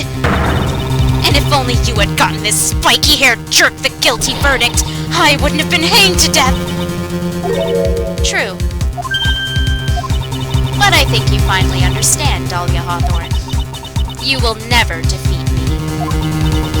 What? What did you say? Whether you're alive, dead, or somewhere in between, you will never defeat me. As long as I'm around, you're destined to lose for all of eternity. I remember what you said earlier in the trial. You said there was no way we could punish you, because you were already dead. What about it? Then you said, even when the body dies, the spirit, the ego, it lives on forever. That's very true, Dahlia. And that's exactly the punishment you'll never be able to escape from. For all of eternity, you'll have to remain as Dahlia Hawthorne, a miserable, pathetic, weak creature who can never win at anything. And for you, there is no escape from that, no hope of freedom. Since the day you were executed, the narrow bridge that once stretched out in front of you has burnt to a crisp.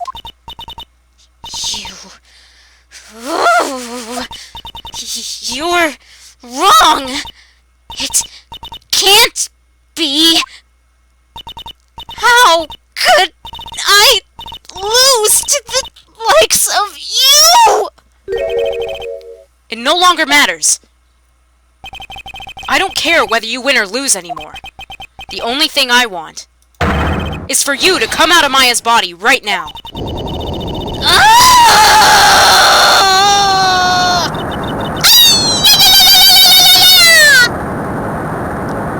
Yep, nailed it. Oh, here. There she goes. Bye.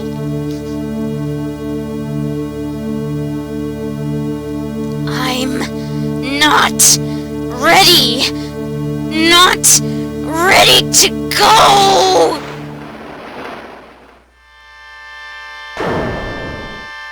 Oh, rip. Magatama. Bye. Rest in pepperoni. Rest in failure. Oh, look at Maya's hair. Oh, thanks, Mari. Whew. Takes a lot of energy to voice Dahlia Hawthorne, jeez. Oh, I missed what she said. Whew, somebody grab Maya. I'm tired. I feel like I'm channeling Dahlia Hawthorne right now. Now then, I assume you're the real Iris? Yes, I was just rescued from the sacred cavern. I must say, you and your twin sister are indeed identical from what I can see. In any case, it appears that everything has finally been cleared up. Mr. Godot, what happened to Dahlia Hawthorne? If you ask me, Your Honor, looks like she went back to the hell she came from. It seems that Misty Faye wasn't the only victim of this crime. Maya Faye, as well as the young Pearl Faye, were also victims of this wicked and selfish plan. Yes, Your Honor.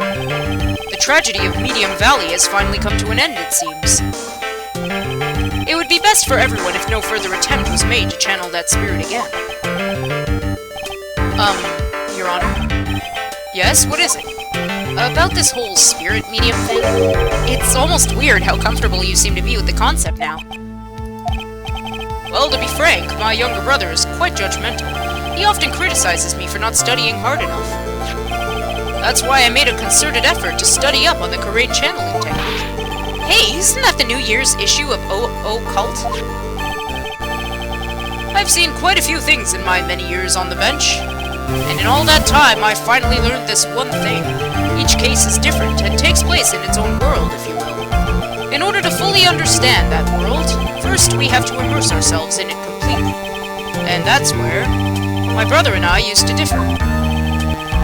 Never thought of it that way.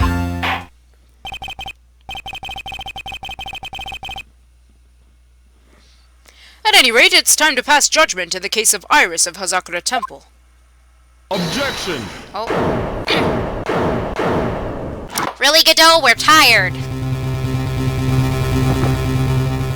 I'm tired. Let me just save really quick because I haven't saved in a while. Woo!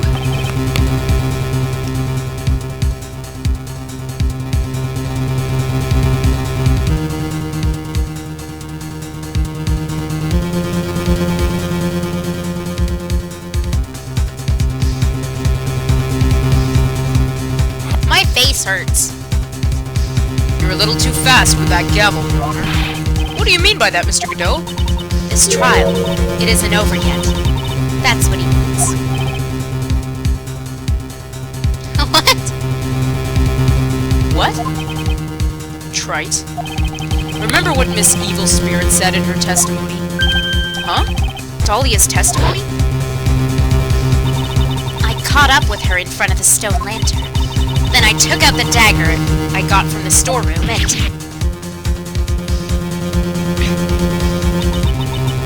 Hold on, guys. I think Snowy's by himself. One second.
Okay, never mind, Snowy's being a butt. It's strange, but I don't have a clear memory of what happened after that. I think I was stabbed. Cool.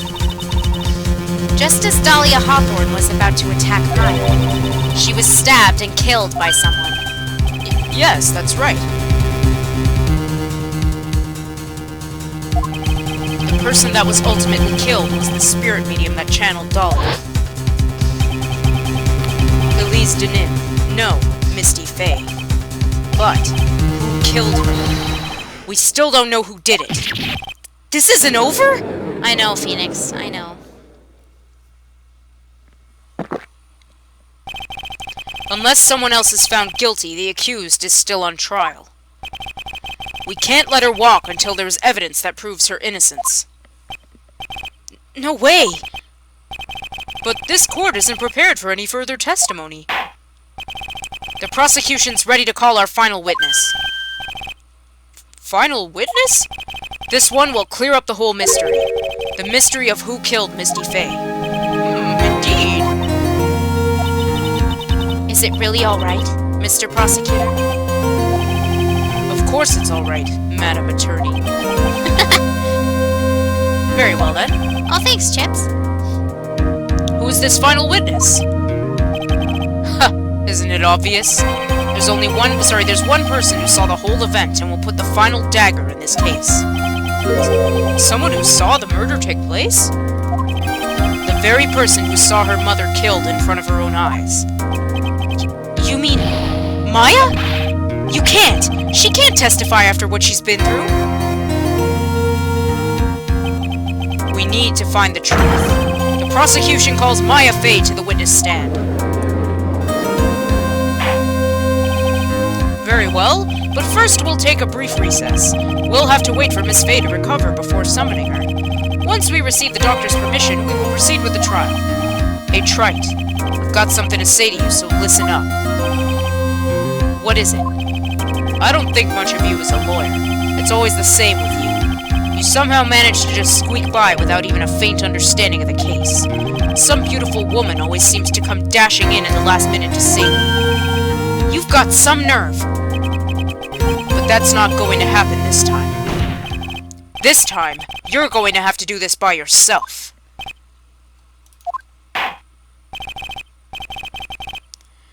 That's enough! This court is now in recess. Rip, rip, rip.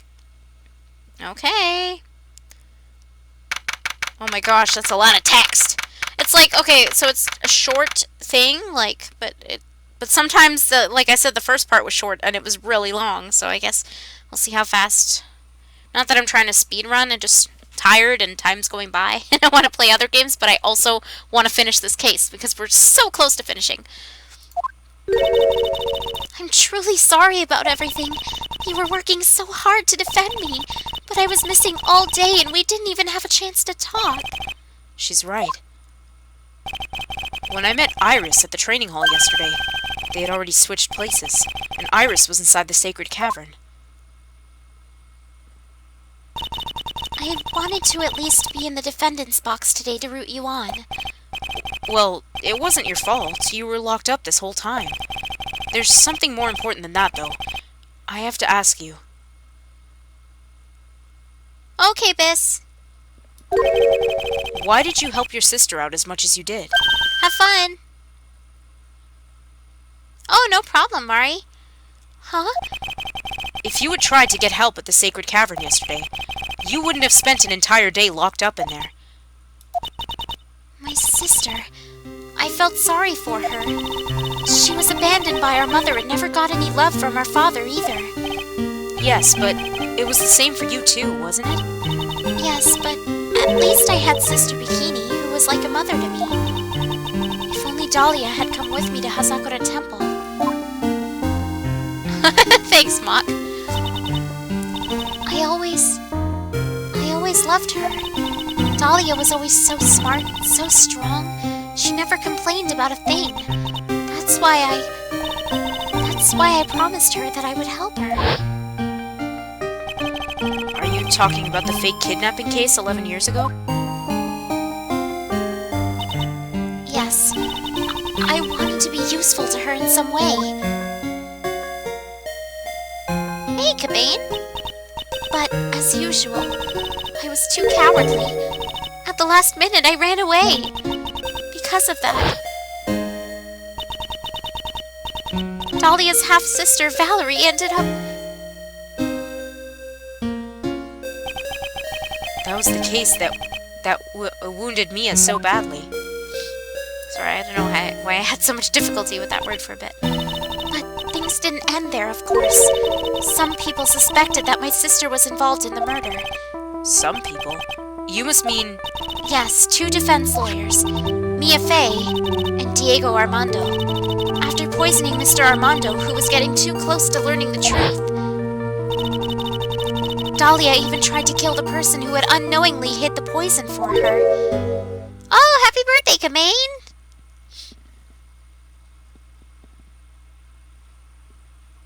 You.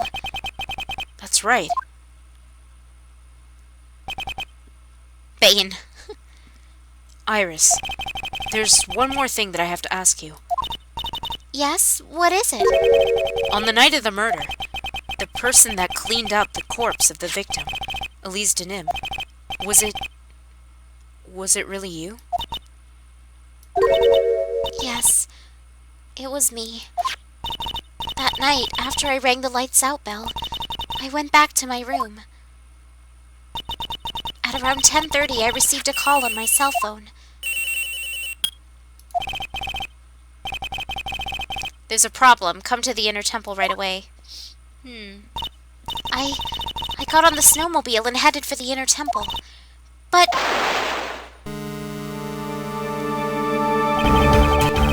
The path to the inner temple was cut off, right? Exactly. We can't just leave the body here. No, I have no interest in that game. It's not really a game that I play at all. Alright, let's do this as you said.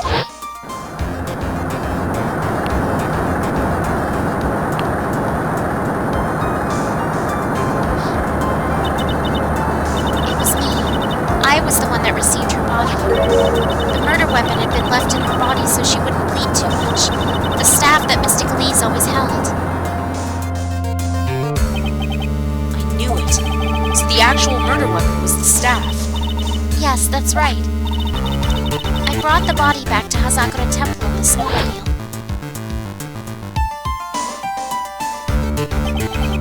But why? Why did you alter the body? I didn't want anyone to know that the staff was the murder weapon. I didn't want to leave anything that would lead back to Misty Faye. so I dressed her in a robe and stabbed her with the shitashita. I wiped the blood off the staff's blade and left it next to her on the ground. Iris, just tell me one last thing. Tell me the name of the person that called your cell phone. The real killer. I'm sorry, Mr. Wright. I can't do it. I can't say who did it. I see. Defendant! Yes? The judge is calling you. He wants you to see you in his chambers. He wants you to see you? He wants to see you. But I'm pretty sure it said he wants you to see you. Okay. Wouldn't be surprising if there was a typo in the game, though. He has some questions about Dahlia Hawthorne. Alright. Well then, I'll see you later. There's something I want to tell you later. Oh, okay. Something she wants to tell me? So it's true. Iris cooperated with the real killer. Maybe even from the very beginning. Phoenix. Mia! How's Maya doing? Physically, I'm not worried. She'll recover completely. But emotionally, she's been hurt very badly by this case. I see.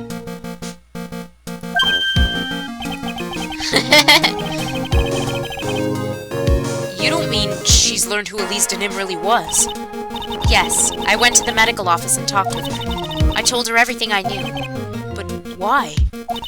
Maya's stronger than you think. I knew she could take it. All of it. What do you mean by that? I want you to figure that answer out by yourself. The trial is about to restart.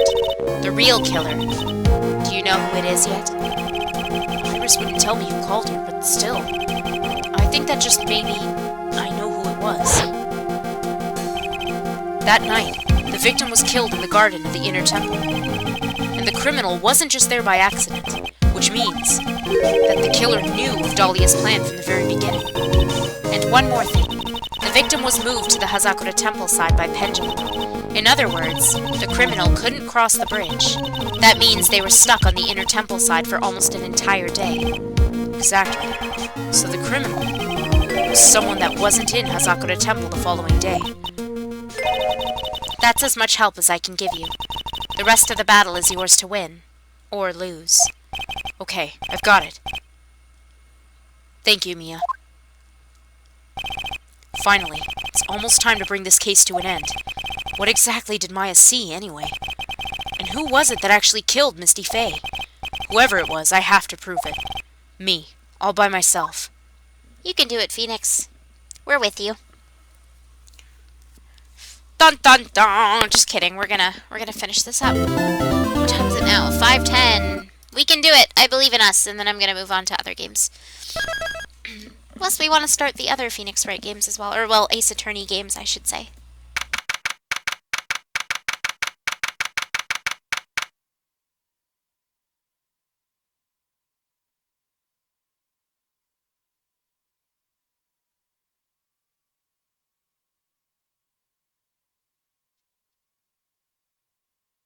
Sorry. Took a sip of Dr. Pepper and I had to get all the burps out. Now then, before we proceed any further, I'm going to announce the results of the tests we had performed earlier. Believe in the me that believes in you. Tests? Yes, tests. On the bloody dagger that was found stuck in the pine tree. Oh yeah, that! I totally forgot about it. That's the weapon that Maya Faye used when she fought with the victim. So what are the results? Was it the victim's blood, or...? Due to time constraints, a full test was impossible. However, there's one thing we can say with certainty. No. The blood that was on this dagger was not the victim's blood.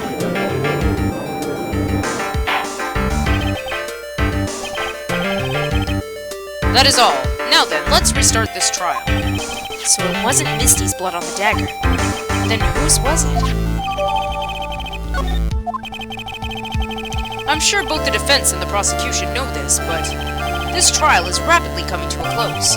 Both sides will need to show some firm evidence with their claims. I understand, Your Honor. From From what I've heard, the witness is dangerously weak, physically speaking. So let's finish this quickly. Agreed. Very well, please bring in the last witness.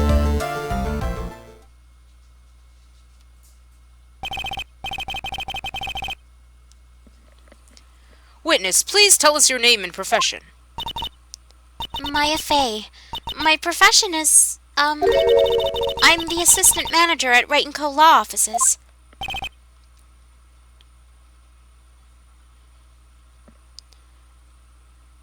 Maya, according to the magazine I have here, you're a spirit medium of the Korean channeling technique. I'm frightened. The Fey clan, I don't want any more to do with it. Oh, Maya, the pain the Fey bloodline causes must be unbearable. Very well. Now then, Miss Fey, when the event occurred, you were in the garden at the Inner Temple. And you witnessed the moment of Ms. Elise Denim's murder. Is this correct? Objection! I didn't see... Straighten up this moment, young lady. Huh? Pick your head up and speak clearly. There's always time for crying later. But Your mother was killed right in front of your eyes. There's nothing you can do to change that fact. But there's something you can do. You can finish this. You've been watching the whole thing, right? You've seen the witnesses come out, and you've seen us squeeze the truth out of them. Now it's your turn. Let's hear your testimony. On the night of the crime, what exactly did you see happen? Witness, if you please. Yes, Your Honor. Poor Maya.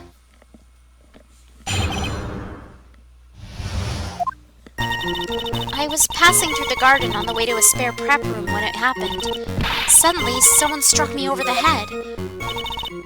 I stumbled and ended up against the stone lantern. I think I screamed, "Help me!" Then something warm splashed over me. That's when I lost consciousness. So you were struck on the head.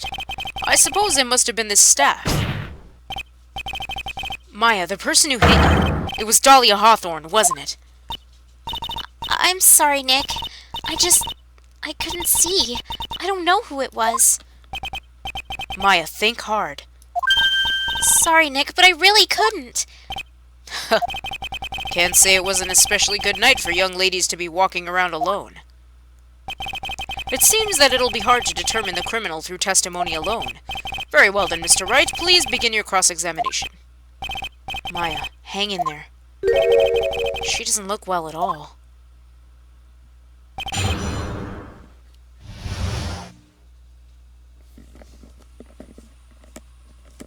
Sorry, one sec, guys.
Okay, sorry about that.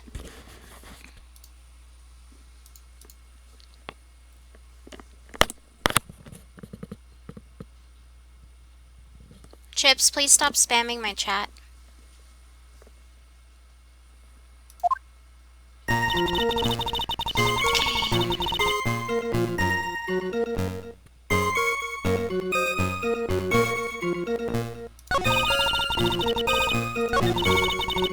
you.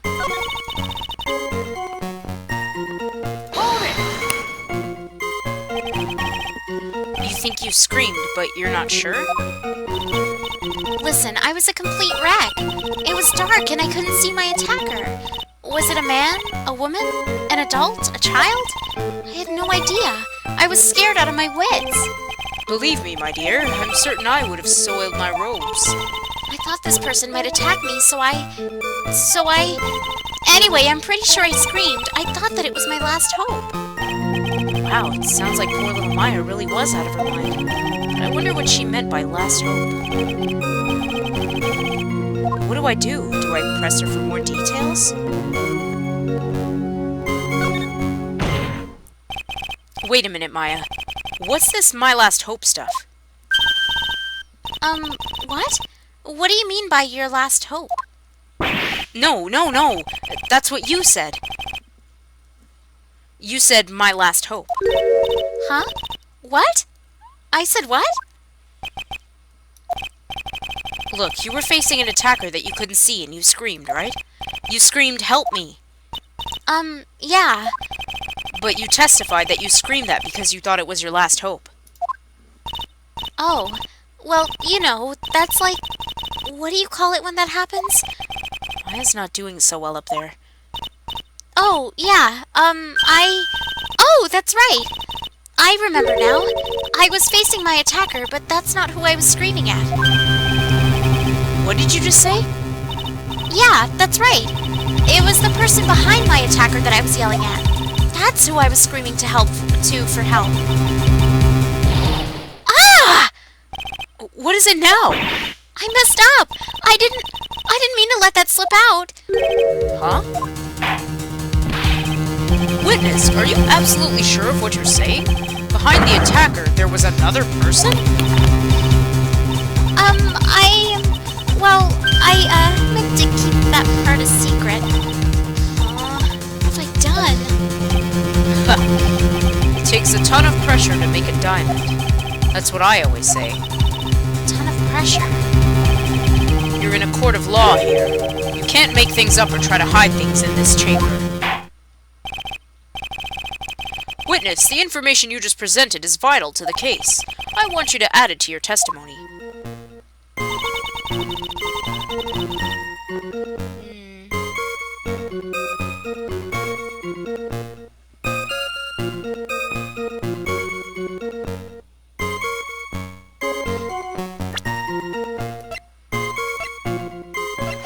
Objection!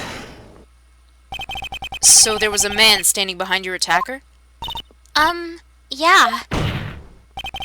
That man. He's the killer. He stabbed her from behind. He's the one who killed Elise Denim. Otherwise known as Misty Faye, your mother. The killer? Maya.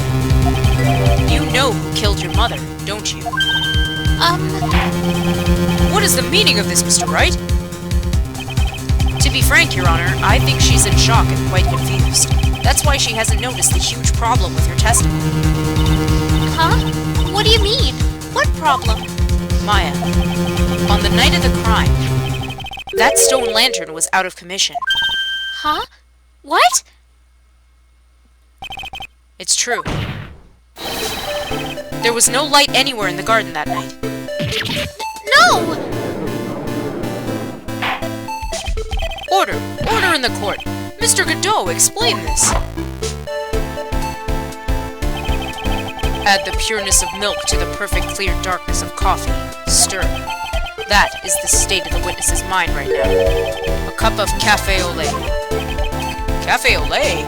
Is that even legal? Mr. Trite's words are the milk and you are the spoon. Your Honor, I I'm a spoon? I'm no spoony bard, I'll have you know. You must have noticed it too, Trite. This witness's mental state is highly unstable right now. It's not hard to understand why she would make a little mistake like that. Objection! Sorry, but that's not going to cut it. What did you say? If there truly was no light in the garden, then there's a fatal contradiction in the witness's last bit of testimony. Nick, May I? Recall the witness's statement about her attacker. She said that she didn't know if it was a man or a woman, an adult or a child. And yet, the witness could describe a person that was standing behind her attacker, and she quite clearly described him as a man. ah, In other words, that would have to mean that Maya actually saw our mystery person, despite it being so dark that she couldn't see the face of the attacker in front of her. no! Order! Order! Order! What in the world does this all mean, Mr. Wright? Are you saying Miss Faye saw the real killer under pitch-black conditions? Objection! Trite, do you have any idea what you're proposing? How could she have seen in the dark? There was no other light source at the scene. Objection! There are some things that you can only see in the dark, Mr. Godot. Maya, you did see who the killer was in the dark. And now, you're trying to cover for him. Cover? For the man that killed her mother? There's only one conclusion I can draw from this.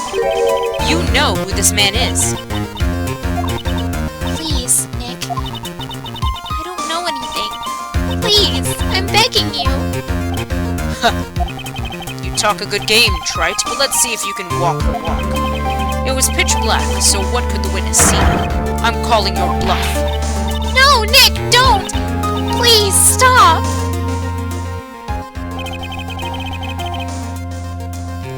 Maya's dead set on protecting this guy. The man who murdered Maya's long-lost mother. But I can't let him get away with it. I'm a lawyer, an officer of the court. I'm here to find the truth. Alright, Mr. Wright, time to show us what you've got. Who was this person that you say Miss Faye saw in the darkness?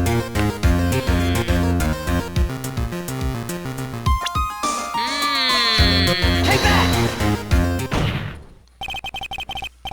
Because it was pitch black, Miss Faye was able to recognize the killer easily. I'm sure the court would like to see for itself how this is possible, yes? What? But how do you propose to show us something like that? It's easy. We just need to recreate the conditions of that night. Conditions? Your Honor, the defense officially requests that all the lights in this courtroom be turned off.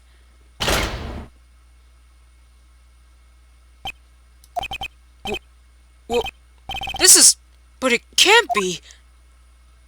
Huh.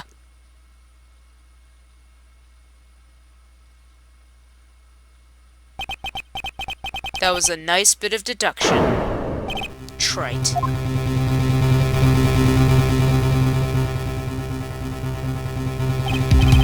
Well, everyone, this is the man Maya saw on the night of the murder. Order! Order! Order! Prosecutor Godot, what is the meaning of this? Surely you must be shocked to hear yourself accused of such a thing. Why aren't you denying it? Your Honor, you're asking the wrong person. What do you mean by that?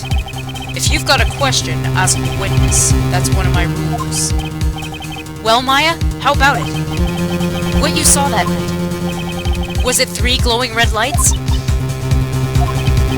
Well, witness, answer the question. You're wrong! I never saw that! Maya! I thought the person that stabbed my mother was a man, for a totally different reason. What?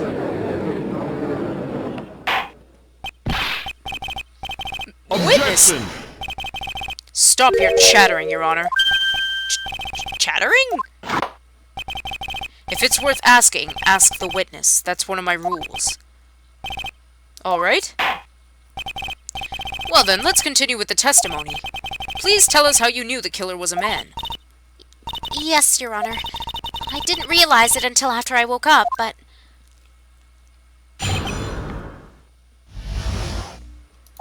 When I came to, I was just lying there on the training hall floor. By the time I got back to the garden, the place had totally changed. The torches were lit, and the body was gone. And all of the snow around the stone lantern had been carefully cleaned up, too. Since the person did all that work alone, I just assumed it was a man. What?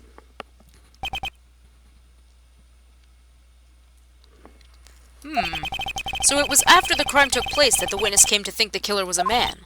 Yes, that's right. I'm sorry, Your Honor. No need to apologize. It's as Mr. Godot said, you're utterly exhausted. It's only natural that you would be a little confused. Also, if you consider the situation you described, it doesn't seem too much of a stretch to assume the criminal was a man. Mr. Wright, proceed with your cross-examination. Will do.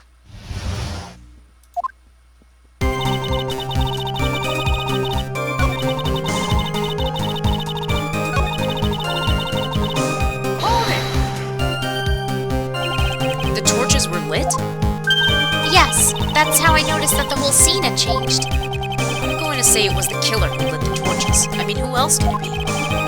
The killer probably lit them, since it'd be impossible to do any cover-up work in the dark. However, if that's true, there's one thing that still bothers me. Why did the killer go to the effort of moving the body? It's true.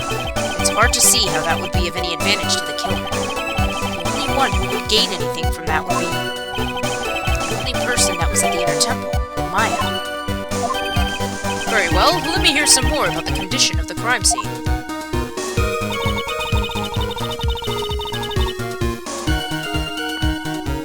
Hold it! So you're saying the killer cleaned up the snow? It did look really odd.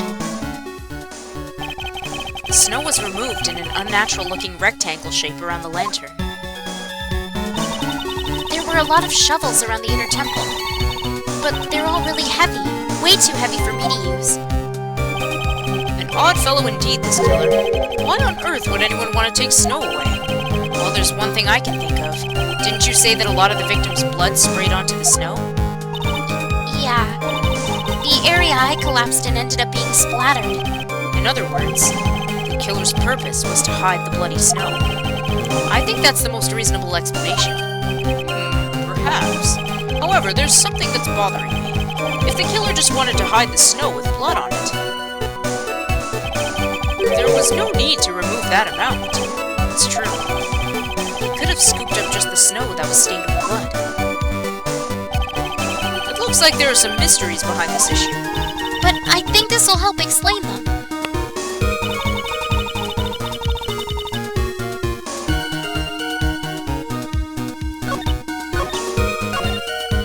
Hold it! Naturally, the killer must have done it, right? Hey, Demon. Yes, I think so. But why would the killer tamper with the crime scene like that? There must have been something that the killer desperately wanted to hide. The truth is, when I saw the crime scene, I felt something. You did? Yes. I felt like the killer was hiding the evidence for me. For my sake. What? Hiding it for you? Everyone knew that I was the only one at the inner temple that night. If Sister Bikini had come back and looked at the garden... She may have thought that you had done it. No, she definitely would have thought so. And you're saying that's why the killer cleaned up the crime scene to make it look like nothing had happened? Yes, I'm sure of it. Well, that's certainly an important piece of information. I want you to add that to your testimony. Yes, Your Honor.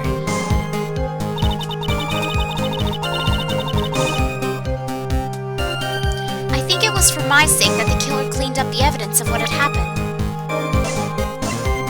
There's something they didn't clean up.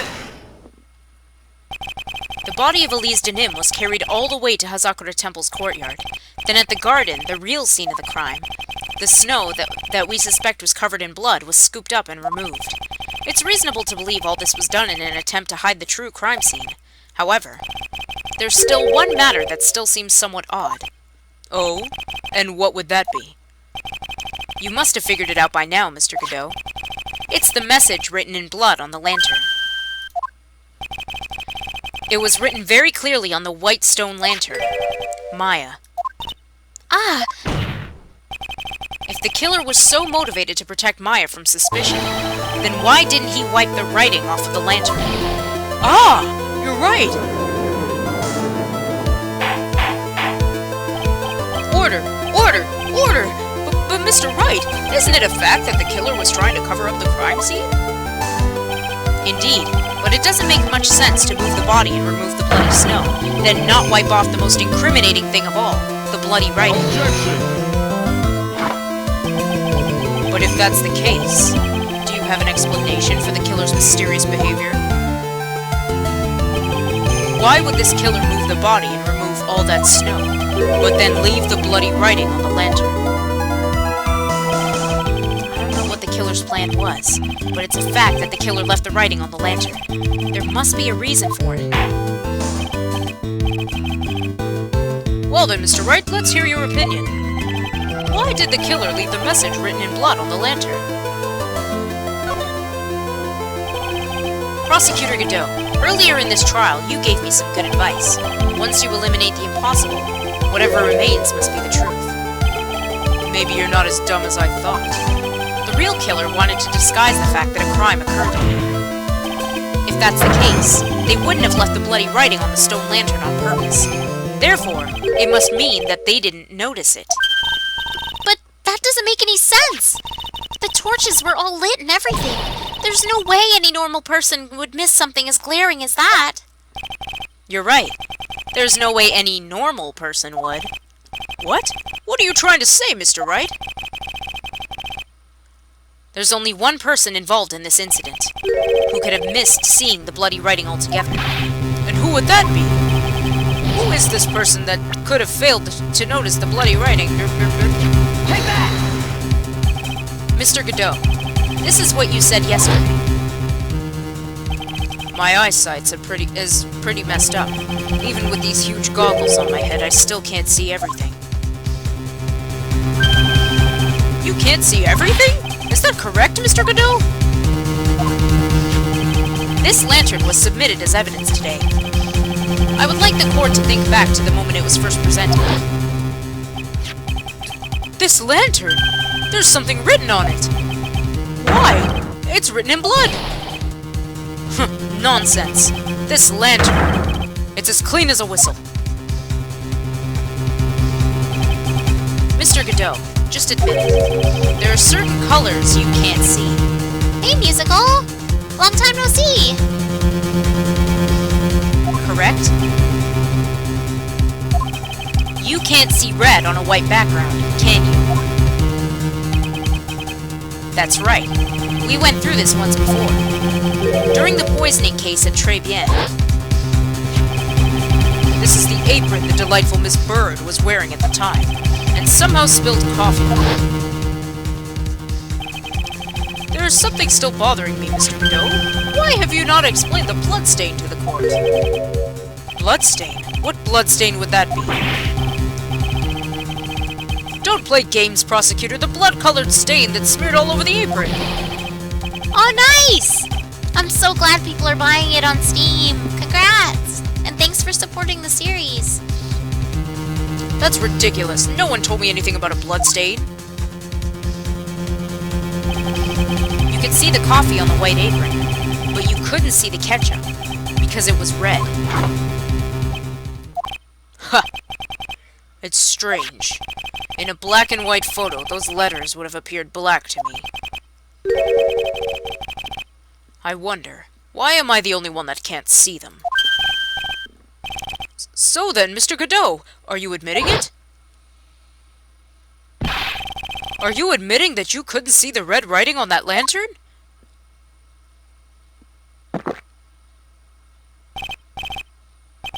Hey, Gramps, didn't you know? That's the reason why I don't drink red tea. I wasn't sure about it until now, but I just can't believe it. Prosecutor Godot is the murderer, but there's no going back now. I finally figured out the truth.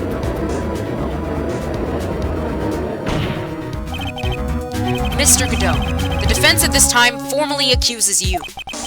You are the murderer of Miss Elise Denim, also known as Miss Misty Fey. It's hard to believe this may be true. However, once again, Mr. Wright has brought up a disquieting fact about you. Just make sure you don't fill out the indictment in red ink, Gramps. Come on. How does a little graffiti make me into the killer?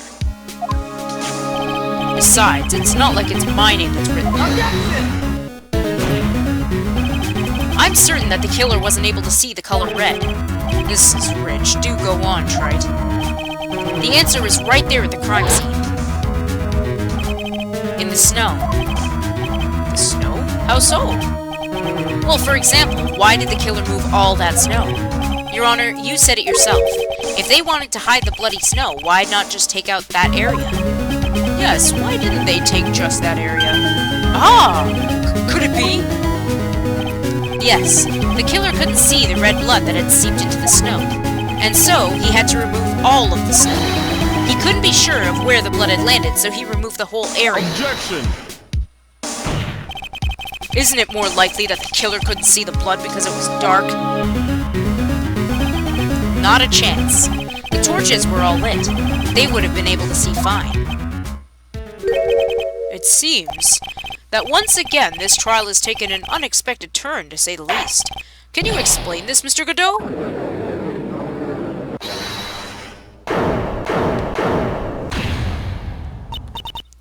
Wait! Just wait a minute! Maya! What is it, witness? Mr. Godot isn't the killer. After all, he didn't even come to the Inner Temple until 2 days after the murder took place. He didn't show up until after that old bridge got fixed up. Objection! Maya. You can't testify to something like that. Why? What do you mean? I may not look it, but I'm... Eek! After the murder happened, you didn't even exist. She didn't? I'm afraid I don't follow. Are you senile, old man? We established this just a little while ago. After the murder, this witness was unconscious for a long time. Because she was channeling Dahlia Hawthorne. Oh, that's right. Please, Your Honor, let me add to my testimony. Nick, please listen to me. Maya, do you plan to cover for Godot no matter what the cost? If that's the case, then I've got no choice. Your Honor, let's hear her testimony. If it means we're going to hear the whole truth, I say we should not silence her. Nicely done, Trite. Very well, let's hear the witness's testimony. Please tell us what happened at the Inner Temple after the murder. Yes, sir. After I woke up, I began channeling, and my spirit left me, as it were. But that little girl was there at the Inner Temple, too.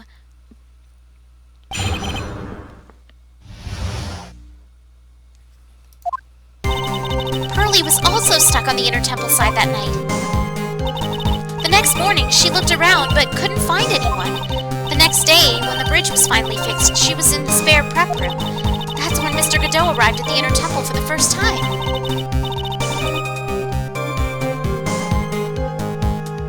He found Pearlie first and cheered her right up. Who is this Pearlie? That's my little cousin, Pearl Fay. So when did you hear about this? Oh, just a while ago, when I was in the medical office. I'm terribly sorry, but what you heard from someone else is simply not admissible as testimony. What? Come on! Pearlie would never tell a lie. She's a way more honest person than I'll ever be. Real smart, Maya. You always know the best things to say when you're under oath. The prosecution has no objection. We believe the witness. Mr. Godot! Let's just move on to the cross-examination, if the defense has no objections. This is highly unusual, but... Well, Mr. Wright? Let's get this cross-examination started.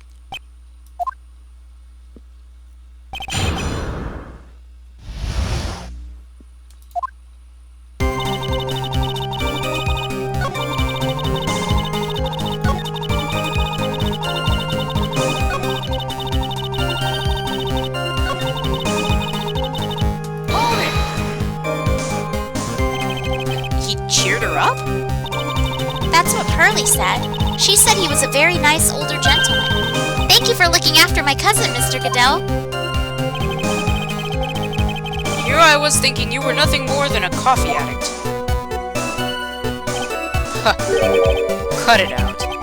You're making me blush. This guy is really beginning to get on my nerves. In more ways than one. The truth is, there aren't that many places to look on the Inner Temple side. Yeah, I did. And yes, Nick is Phoenix. The policemen were all busy going over the garden with fine-toothed combs, so I decided to carry out an investigation in my own way. Godot style. I'm the same way. I like to hand down verdicts in my own way, judge style. Maybe I should ask some questions, Phoenix style.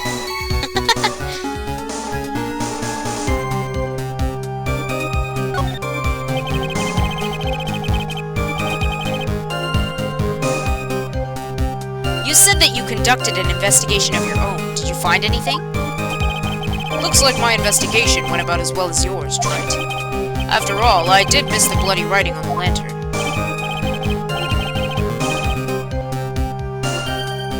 Oh, really? They already have the short, though. Why are they making an anime for it? Oh, well. Well, I didn't miss it, so speak for yourself, Goggles. The only odd thing I discovered was the beauty in the training hall. Beauty? Misty Faye, naturally. Clad in her stunning Japanese garb, surrounded by the hue and aroma of Western tastes. Western tastes? Did he find a stranger way to describe gravy? So from there, you headed for the prep room? That's too bad. I like Tales of Zesty Burrito. Wait a sec. What did Godot say just now? I think I just found his proverbial weak spot. There's only one thing of any importance here. Where was Godot when the murder was taking place? He must have already been at the Inner Temple when it happened. Otherwise, he couldn't have killed Elise Denim. Well, that's usually the point, though, isn't it? When you have loss of one thing, it usually heightens your senses for other things. So, since he can't see properly, he probably does have a good sense of smell.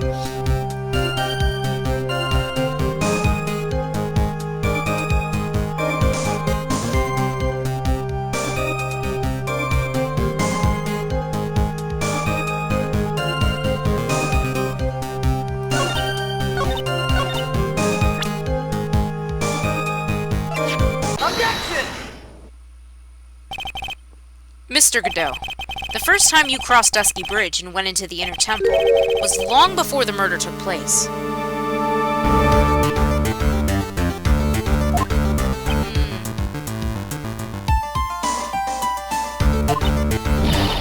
Why do you say that? Because he just made one fatal slip-up. The hanging scroll in the training hall. Hanging scroll? But Mr. Godot's right. That scroll shows a picture of my mother. Maya, I know you know who it is, but here's something you didn't know. By the time the bridge had been repaired 2 days after the murder, the hanging scroll in the training hall looked like this. What's that wonderfully delicious smell? The morning after the crime, someone covered it with gravy. Gravy? But why gravy, Nick? Because gravy was much more than a condiment to the culprit. Well, Mr. Godot, if you really hadn't seen the hanging scroll until after the murder, you wouldn't have had any any way of knowing that it was Misty Faye. Wait a minute, Nick. Yes? Take another look at the hanging scroll. Look at the top. There's a crest there. Ah, that. It's the mark of the master, correct? Exactly. So if you know the meaning of the mark, Then you could guess that it was a picture of Misty Faye on there. True, but Mr. Godot described what was underneath like this. Clad in her stunning Japanese garb, surrounded by the hue and aroma of Western tastes. oh, Yes, it's possible that he knew what the crest meant. However, he couldn't have known that she was wearing Japanese clothing. Mr. Godot, on the day of the murder, you were hiding at the Inner Temple long before the crime took place.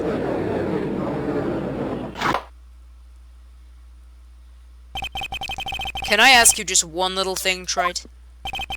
What is it? This whole theory of yours, it all rests on a certain assumption. That I knew beforehand that a crime was going to be committed. That's right! Otherwise, there's no reason for him to sneak onto the crime scene. Of course Mr. Godot knew about the plan. Huh? What did you say? Is it really possible that another person knew of that plan?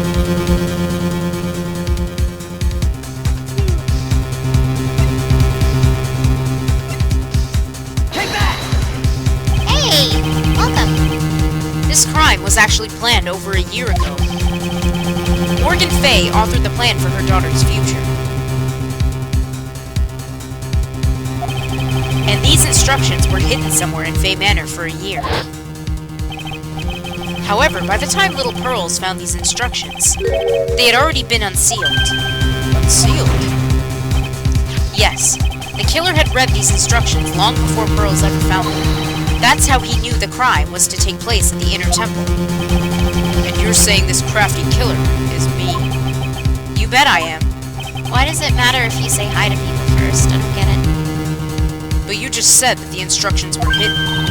That's right! Mr. Godot couldn't have known where the instructions were hidden. If he really wanted to know, he had one great chance to find out. Yes, and when was that? During a visit. A visit? Morgan Fay told her daughter Pearl about where the instructions were hidden. During one of her visits to the detention center. That would be the only time for someone to have learned where they were hidden. Eavesdropping on a visit at the detention center?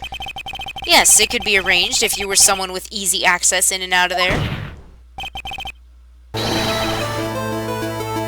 Huh? On that box art?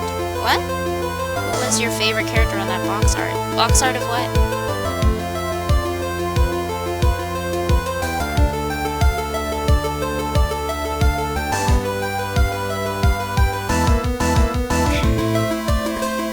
Like, for example, a prosecutor such as Mr. Godot.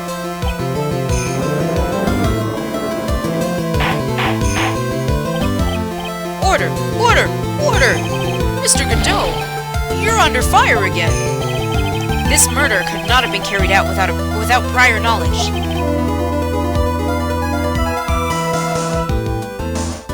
Huh? The one next to my video? There's nothing next to my video. Not from my dashboard, anyway. And you!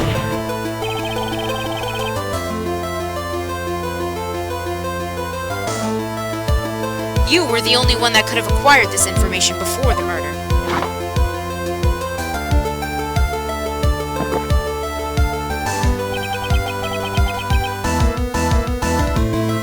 Humans are afraid of the dark, and yet, at the same time, we're fascinated and bewitched by it. Oh. What do you mean, who's my favorite character? Phoenix and Maya? What? Huh? Maybe that's why humans drink the darkness that is coffee. Sorry for always asking, but what does that mean? It means there's a reason for everything. According to your theory, the killer in this case eavesdropped on a conversation during a jail visit where he learned of a hidden plan for a crime. After discovering the plans, he hid in the Inner Temple and waited for the crime to occur. Then he ultimately took a person's life. And he did all of that just to protect this witness? That's right. If you're accusing me of this crime, I have to ask you, why would I do this? This girl is nothing but a stranger to me. I've got no reason to go through that kind of trouble to protect her. Sure you don't. I am what you see. I am certainly not the type to rescue the damsel in distress. The killer's behavior is certainly extreme, for lack of a better word. Even considering that the killer wanted to protect this witness's life, his behavior is still a little too unnatural. However, you had a good reason, didn't you, Mr. Godot? An unshakable reason that forced you to protect this witness at all costs. I knew it. You figured it out, haven't you, Nick? Maya, Guess you were doing your best to cover for Godot. For the same reason, huh?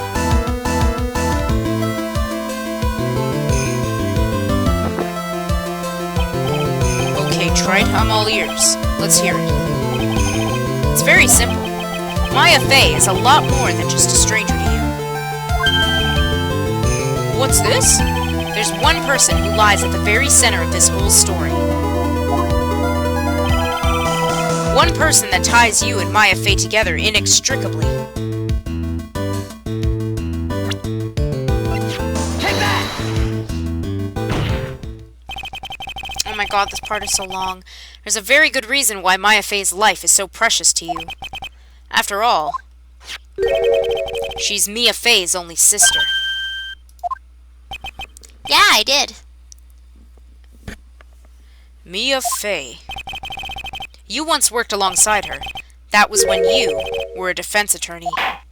Wait a second here. Mr. Godot is a defense attorney? With your Honor's piercing intellect, you must have figured it out by now. The real name of this man who calls himself Godot. His real name is Diego Armando. Isn't that right?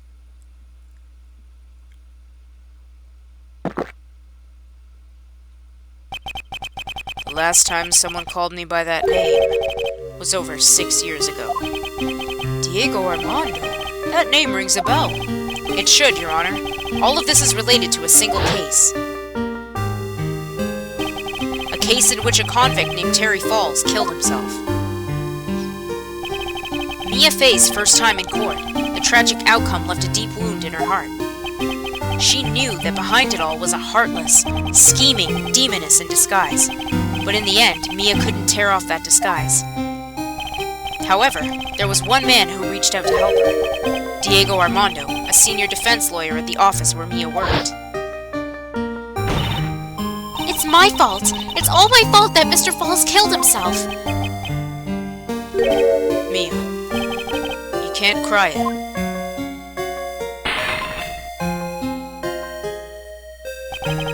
The only time a lawyer can cry is when it's all over.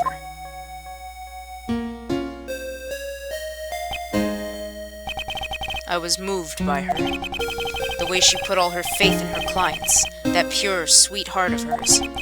That's why I could never forgive Dahlia Hawthorne. Mia and I thoroughly investigated that fake kidnapping incident. Then one fateful day, Dahlia wanted to meet with me. It had been 6 months since the trial. We met in the courthouse cafeteria. Ah! I just remembered. 6 years ago, right here in this courthouse, you were poisoned. Even I didn't see it coming. Dahlia Hawthorne slipped some poison into my coffee. Some newspapers at the time called it a murder, but very little information about the case was released to the press. But you weren't dead at all. No official reports ever actually called it a murder. I was just in a deep, deep coma. I see. My body shut down and my life became nothing but a long, deep sleep. That woman's poison did a real number on my central nervous system. I lost my sight and all of my hair turned white due to the damage it caused. That's terrible. Apparently it was a miracle that I even regained consciousness. 5 years had passed since I drank that poison brew. Then one morning my eyes flew open from the smell of a doctor's cup of coffee. 5 years? You were asleep for 5 years? And the worst possible news was waiting for me. Mia Fey was dead. From the very moment I opened my eyes, I had already lost everything I thought I had. The woman I loved had been murdered, and the woman I loathed had been sentenced to death. The woman you loathed? The woman who had spiked my scalding hot coffee. Dahlia Hawthorne. Come on, Judge, like, keep it together. It's so obvious who he's talking about. Who? Who could it be? It gets really irritating when they do that. Like, we don't know who it is. Huh. Good old Mia. She didn't let me down.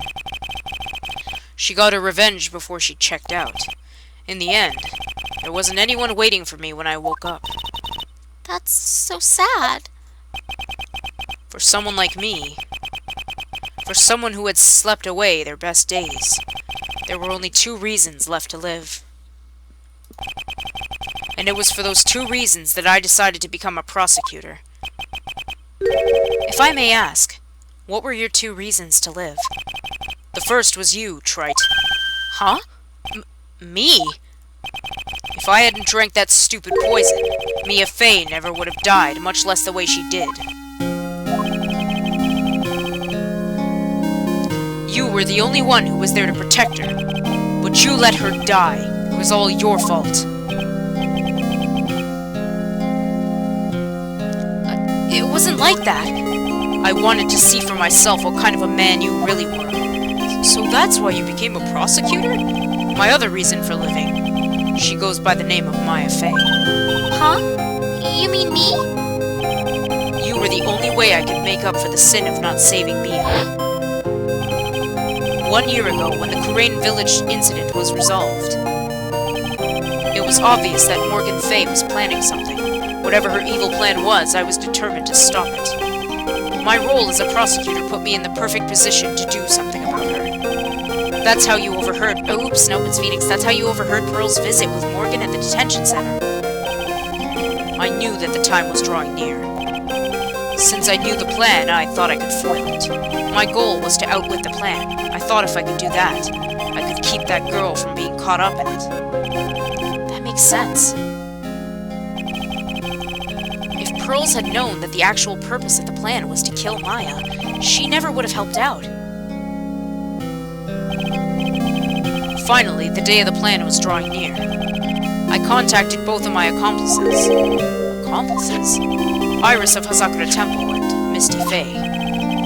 I especially needed the help of Iris. She was to take the fall in my backup plan in case we couldn't control Pearl Fey. But how did you contact my mother? She had been missing for almost 20 years. Officially, yes. What? What do you mean, officially? You've heard about it, haven't you? About the strong ties between the main family and the government? Now that you mention it, Bikini did say something to that effect. She said that the Master of Kurain had great authority. Even without her official position, Misty Fey still wielded great influence. The police have been keeping an eye on her movements all this time. That's how I was able to contact her. Twists and tribulations, totally right. Again, because of my position as a prosecutor. So my mother was cooperating with you? Don't ever forget, no matter how far away from you she was, she never stopped thinking about you. She was always... That's why. I knew she would do anything to protect you. If you want to know how strong her resolve to protect you was, look at her staff. Weirded great influence. Her staff? The one with the sword on it? The day the plan was to be carried out arrived soon enough. We met for the first time at Hazakura Temple. That's when your mother showed me her special staff. I realized it then, just how far she was willing to go. She was ready to use that sword to protect you from Morgan Fey, if necessary. Yes, even if it meant paying the ultimate price. Mother... That night, the night of the crime, there was just one way to stop Morgan's evil plan. You mean Pearls, don't you? We had to make sure she didn't channel Dahlia Hawthorne. Well, Pearl, what are you going to do tonight? Well, If you'd like, you can come to my room. Perhaps we can read some books together. We thought we could prevent her from playing her part in Morgan's plan, but she never showed up. she was worried and followed me to the inner temple. That was the thing we were most afraid of, and that's why Misty Fey had to do the channeling herself. She channeled Dahlia Hawthorne into her own body. What? What do you mean? If she channeled the spirit first, then Pearls wouldn't be able to do it herself. As Master of Kurain, Misty Fey's power was supreme, so that's how it went down. She channeled Dahlia Hawthorne so that Pearl Fey wouldn't be able to. What? What? Is this true? My role in the plan was to make sure no one was going to hurt Maya Fey. That's why I hid myself at the inner temple, just in case you needed to be saved from Dahlia Hawthorne. Godot. Anyway, that's all I'm going to admit to, trite. Huh? There's no doubt about it. You're a great defense lawyer, but you're going to have to do the rest yourself. The background leading up to this incident has been laid bare. There's just one question remaining, Mr. Wright. Who killed the victim? There are only 2 possible suspects right now. Oh, you wouldn't know what was happening anyways. This is a trial that's been going on for the past few months I've been playing, so you definitely would have had to been watching the other streams to understand what's going on. Maya Fey? And I'm sad to say, you, Mr. Godot.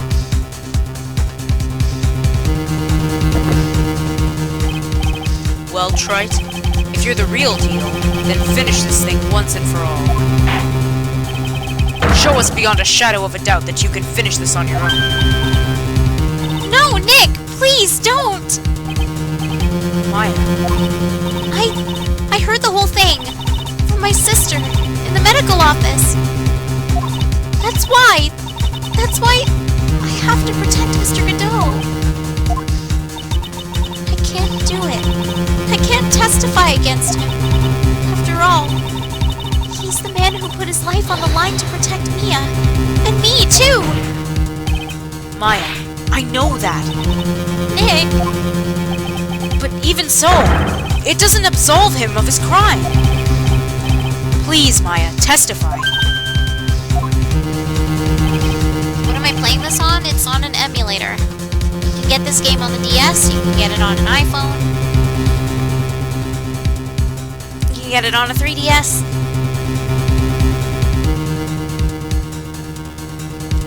Chips, what's with your questions? They're kinda odd to answer. Miss Fey, your testimony, please. This is the final testimony. Don't bother trying to hide anything, because I'll know. I want to hear the truth from your own lips. I understand. I'm sure you're right. I'm ready now, Nick. Alright, young lady, tell us about the moments before you lost consciousness. Yeah, the Phoenix Wright, the Ace Attorney games are out on iPhone. At least the first 3.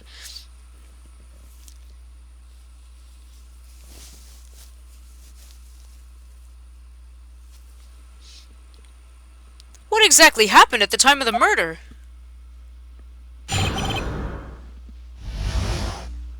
Well, not to mention, you're a person, and chips are a snack, so people would probably choose the snack over someone they barely know. You're a yummy snack, too. Just before it happened, I think I saw some red lights. 3 of them. I thought I'd ask for help, but just then I was splattered with blood. She wasn't dead, though, and she struck back at the enemy behind her. Suddenly, the red lights went out and the whole area was dark. Just at that moment, there was a horrible scream. Right after that, Dahlia collapsed and I lost consciousness. Then that makes no sense, Chips, because if you're a bag of chips, then Doritos is the same thing. It's a bag of chips. This isn't making any sense. Right after that, Dahlia collapsed and I lost consciousness.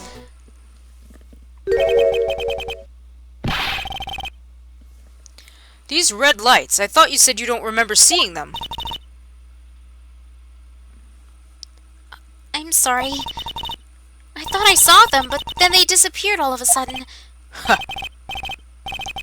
Things break, trite, even the best of theories. Who was it that stabbed Misty Fey? Looks like you still can't prove it. Maya's telling the truth this time, I know it. The rest is up to me. Well then, Mr. Wright, proceed with your final cross-examination of the witness. Final cross-examination, folks. We are wrapping up this case.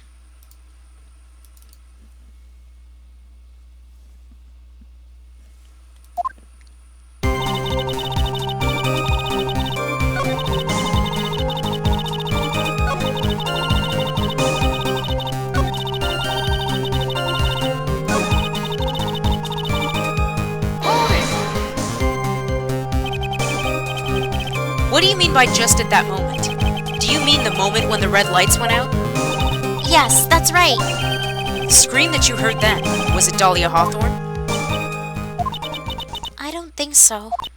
I'm pretty sure it was a man's voice. What?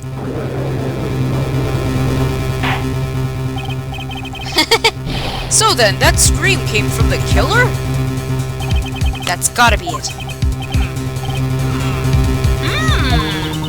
I think Dahlia Hawthorne must have taken the blade and attacked the killer with it. And then the killer let out a scream of pain, huh? After that, the killer stole the blade back and delivered the final blow, I guess. Well, Mr. Wright, it seems to make sense to me. It sounds like a reasonable deduction, but I still kind of wonder. I'm sorry to say this, but that interpretation would create an enormous contradiction. That makes sense. After all, my deductions are almost certainly never correct. Remember the testimony she just gave. Before the killer let out a scream, Maya said she had already been splattered by the victim's blood. In other words, the blade and the staff had already been plunged into the victim. Ah! Is that right? She couldn't have struck back with a sword that was already stuck in her body. The weapon that caused the killer to let out a scream must have been something other than the staff. If you're so sure about that, then don't keep us waiting any longer, Trite. There's only one thing I can think of that could have been used as the weapon here. Dahlia Hawthorne had already been stabbed in the back by the staff. What could she have used to strike back at the killer? Take that! Naturally, the dagger the killer brought to the scene of the crime. Oh, that's right! I forgot about that. This dagger was found at the crime scene, stuck into a pine tree. Yes, the detective found that this morning and... Oops, god damn it, I keep doing the judge voice. Yes, the detective found that this morning and brought it to me. Dahlia Hawthorne struck back at the killer with this, and she managed to wound him as well. Objection! Just because he let out a scream doesn't mean that he was wounded. For all we know, the blood on the dagger could have been from the victim. Objection! Have you forgotten that the blood has already been tested? Since we learned it wasn't the victim's blood, it must be the killer's blood. The killer must have a wound somewhere on his body, or it's ketchup. Totally reasonable. Because Maya likes burgers, so she could have been eating a burger, and there could have been ketchup involved. So you're saying the blood on this dagger belongs to the killer? Exactly. A DNA analysis of the blood would prove it beyond a shadow of a doubt. And yes, Mr. Godot, it would prove that it's your blood. Nice theory, Trite. We're almost there. Order in the court. Is this the end? Have I done it? Even he won't be able to change the results of a scientific test. Ha! Let me ask you something, Trite. Let's just say that it turned out that I was the killer. Do you really think I would be stupid enough to leave evidence like that? What? Just think for a second. This dagger was found this morning by a detective and brought to me. There was already a blood stain on it, correct? But even so, I was the one who brought this dagger here to the courtroom.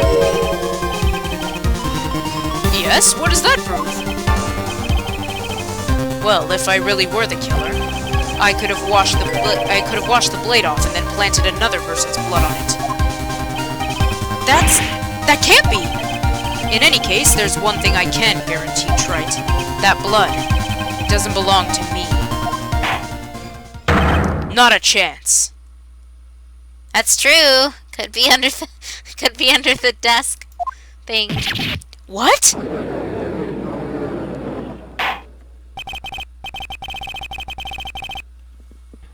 In any event, it seems to be established that the killer was wounded. Alright then, witness, continue your test. Wait a minute! What's the problem? I know I probably shouldn't say this, but there's a big contradiction in Nick's explanation. Maya? This dagger! You said that it wounded the killer. That's right. But... If Mr. Godot had really been cut with the dagger, his clothes should be bloody or have a rip in them, right? Maya? Maybe he just changed his clothes? That solved the contradiction pretty easily. What are you talking about? It's not that simple at all. Remember back to the day of the murder. Everyone that was on the inner temple side got trapped there. Ah, that's right. And once the bridge was fixed and the police headed for the inner temple... Mr. Godot was already there waiting for them. He never had a chance to change his clothes. Ah! Order! Order in the court! What the witness said! Well, maybe he brought a change of clothes with him. But no one could have predicted the lightning strike that shut down the bridge. Why would anyone have brought a change of clothes? Did the judge take smart pills during the last recess? Well then, maybe the killer took off his clothes before he committed the murder. That way, he wouldn't get any blood on them. Objection! That's impossible, Trite. You know how cold it gets up there late at night. After a few minutes with no clothes on, you'd be frozen solid. Ah!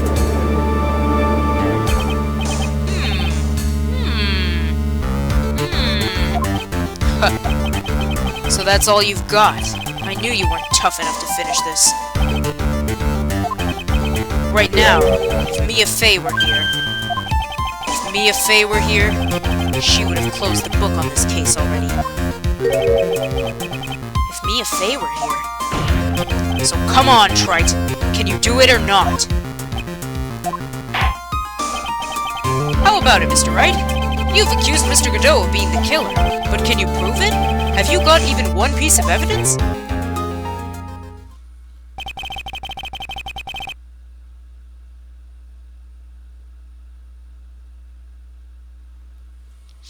The question isn't whether I can prove it or not.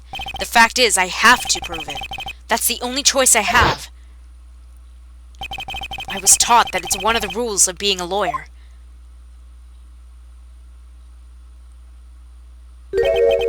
I can prove it. I'm going to bring your magnificent vengeance to fruition, just as you wanted. Huh, that's good. A fighter till the bitter end, Trite.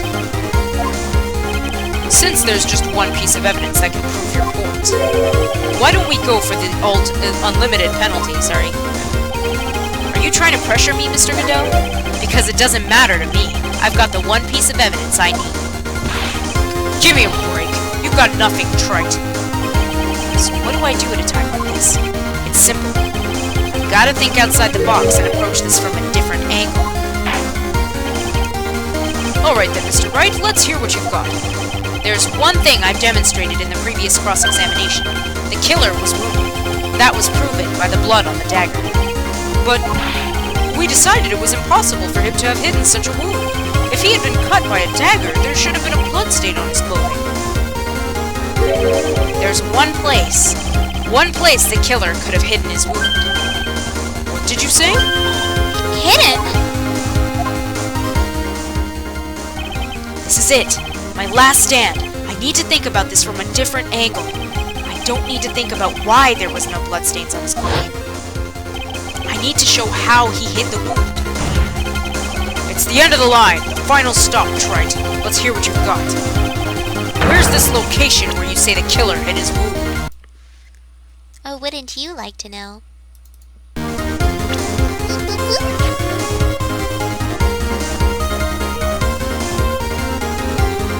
Take that!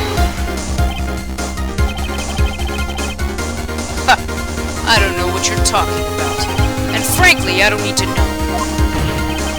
What I do know is that you'll never be half the lawyer she was. Isn't that right, Trite? What was that just now? Mia? It can't be. Living on through him? Even as we speak, you're still hiding the wound.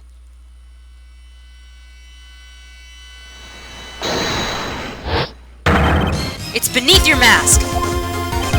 During the fight, the red lights given off by the killer suddenly disappeared. Seconds later, the killer let out a scream. That's right, your mask went flying off your face. Mr. Godot, would you mind removing your mask? If you have a dagger wound under there somewhere. Then I'd say this whole case is solved.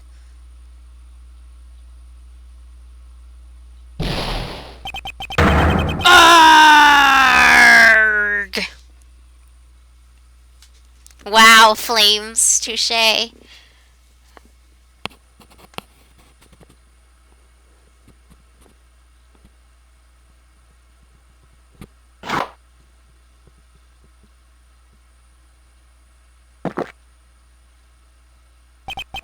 Just now, I saw her spirit in you. I never liked you. 6 years ago, you helped the woman who put me to sleep by hiding her bottle of poison. And then, while I was sleeping, you let Mia die. All the coffee. But you didn't care. You just kept living your pathetic happy-go-lucky life. You even had the nerve to follow in her footsteps as a lawyer. I could never forgive you. That's what I thought. Mr. Godot. But I was wrong about you. I knew it from the very beginning. The truth is, the only person I could never find it in my heart to forgive In before was myself. was me. Yep. You? Yourself? I was the one that failed to protect Mia. Me and no one else. I tried to avert my eyes from the truth, to escape from the harshness of reality. I just couldn't face Mia's death head-on, so I ran. I hid behind a mask. I threw away my true name. Oh, hey! Welcome. I couldn't even deal with being a defense attorney anymore, so I quit. But you saved Maya! Yeah, that was my plan. Up until just now, anyway. What do you mean? Are you listening, Maya? If I had really wanted to save you, then there's one person that I should have gone and talked to right away. Who would that be? Are you talking about Nick? But I didn't do it. I tried to get the help of Iris and your mother, but I closed my eyes to the most important man involved. Do you know why? The real reason? No. Why? I suppose I wasn't really interested in saving you at all. Huh? I think I was just trying to salvage what's left of my own broken soul. I was trying to make up for the fact that I couldn't save Mia. Nothing more. That's why I let you walk right into a situation that I knew was dangerous. Forgive me. You're wrong! You put your life on the line to save Maya. Was it really for Maya's sake? Even I'm not really sure. What do you mean by that? That night in the darkness of the garden when I saw her silhouette. A part of me must have known the truth. The truth that it wasn't really Dahlia Hawthorne standing there in front of me. It could have been Misty Faye, or even that little girl. But I still picked up the blade. It was like I was dreaming. I'm not sure exactly what was going on in my mind at that point. Was I really motivated by the pure desire to protect Maya Faye? Or was it something else? Was it my hatred for a woman who had stolen everything from me 6 years earlier? Could it have been simply a desire for revenge? And now, I don't know anything anymore. I did learn something today, however. I finally realized that I was the arrogant one. I was just chasing an illusion, a fantasy. The stupid fantasy of defeating you in the courtroom. You were the one who made me realize my folly. You never ran away from Mia's death. Instead, you picked up where she left off, as a true defender of the people. In that one moment, I understood everything.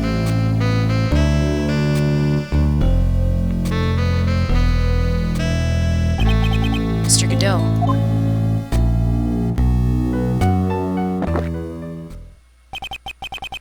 Whoopsie. I think you already know this, but if you don't, my name is Diego Armando. Mr. Armando, I believe in you. I know you were trying to save me. Aw. Thanks. Your wound! It's bleeding! Did you forget already?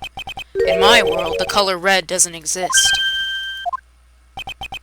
These must be my tears. Tears? Ever since I woke up from my coma, I think I've been waiting for this very moment. Mr. Armando, You do well to remember this, Maya. The only time a lawyer can cry is when it's all over.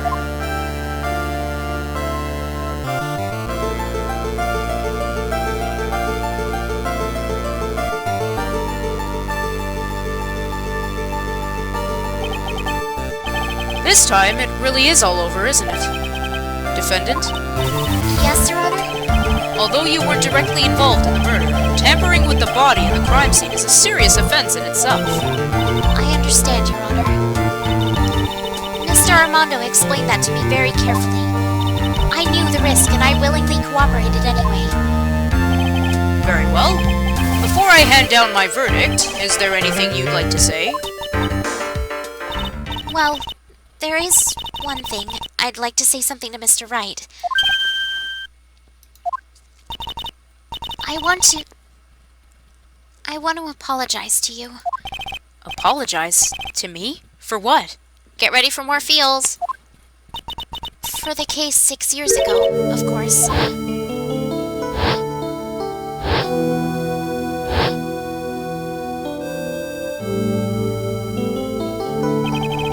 I just remembered. Weren't you poisoned by your own lover? Not exactly, but yeah, something like that. Even now, 6 years later, I can hardly believe it. She was going to do it. She was planning to kill me.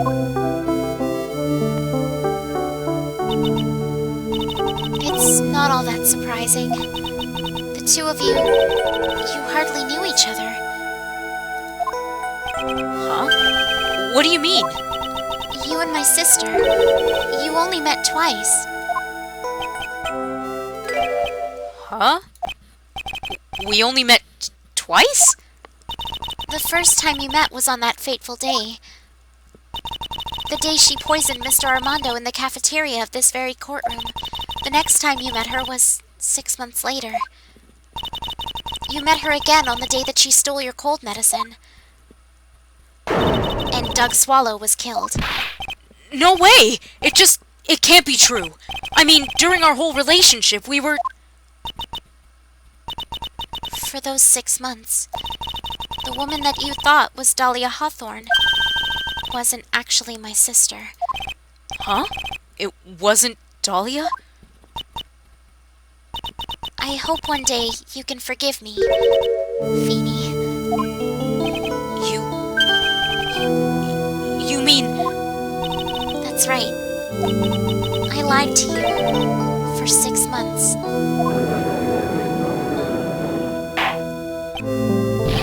But why? Why would you do such a thing? Ever since she gave you the bottle that day, my sister was trying to get it back as soon as she possibly could. Because of the police investigation and their surveillance, she couldn't move about freely. So that's why you... My sister. From the beginning, she was prepared for the worst. Prepared for the worst? She thought that you might somehow discover the truth. That's why she was always ready to deal with you at a moment's notice. You mean she was ready to kill me, don't you? She already had so much to answer for. I didn't want any more sins on her soul. I begged her not to do it, and she agreed to give me a chance. And that's why you came to me? You came to get the bottle pendant back from me in her place? But I couldn't get you to give it back. I failed at something even as simple as that. 6 months passed, and I still couldn't get the bottle back from you. Finally, my sister couldn't wait any longer. She didn't consult me about her plans for you that day. It was the first first time that had ever happened. Well, you can't really call Phoenix thick, because Iris had dyed her hair red to look like Dahlia. So, you can't blame him if identical twins are pretending to be each other. It's not really a case of him being thick. It was the first time that it ever happened. That was a bit strange, wasn't it? Up until that day, you two were partners in crime, and she would confer with you. I think she must have noticed Noticed what? my feelings for you. If I had found out she was planning to kill you, I would have done whatever was necessary to stop her. Even if it meant her life. Or mine. Iris. After spending half a year by your side, my feelings towards you, they changed. I have something to say to you, too. Yes? You really are the person I always thought you were. Even after Dahlia Hawthorne was found guilty, I still believed in you. Thank you.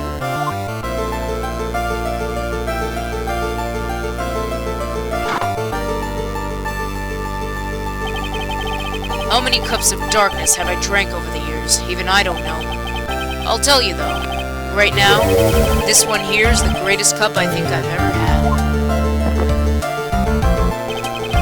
Don't you think so, Phoenix Wright? Yeah, I think you're right.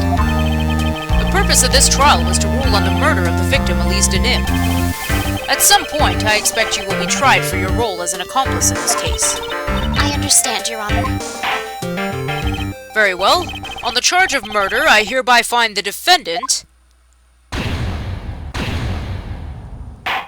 Yay! Court is now adjourned. We don't even get confetti this time. What the sheet? I want confetti.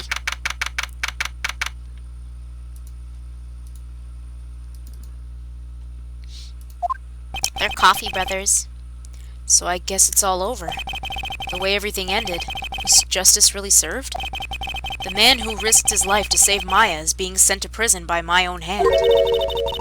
Of course justice was served. Mia! I'm proud of you, Phoenix. Your defense was truly brilliant. But I couldn't save Mr. Armando, the man who cared so deeply for you. You're wrong, Phoenix. You did save Diego. You saved him in the only way possible. You mean, with that verdict? I think one day you'll understand too. Phoenix, I want you to remember one thing. You were as good out there today as any defense lawyer could ever hope to be. There's nothing more you can learn from me. Mia! You've accomplished something I wasn't able to. I owe you a great deal. Thank you, Mia. I'm sure we'll meet again. Someday, Phoenix. I've handled lots of cases and seen a lot of things. And along this journey, I've found myself asking just one question. What does it really mean to defend someone? I suppose today's case produced one possible answer. Nick, Maya, I guess it's just like my sis said. your sister? Mia? That's right. When I channeled Mia to get her advice on what to do, this is what she wrote back in my notebook. Don't worry. Phoenix will save everyone in the end. But Aw, see you later, Chips. Come on, cut it out with that gloomy face! Can't you see? Me, sis, and I'm sure Iris, too.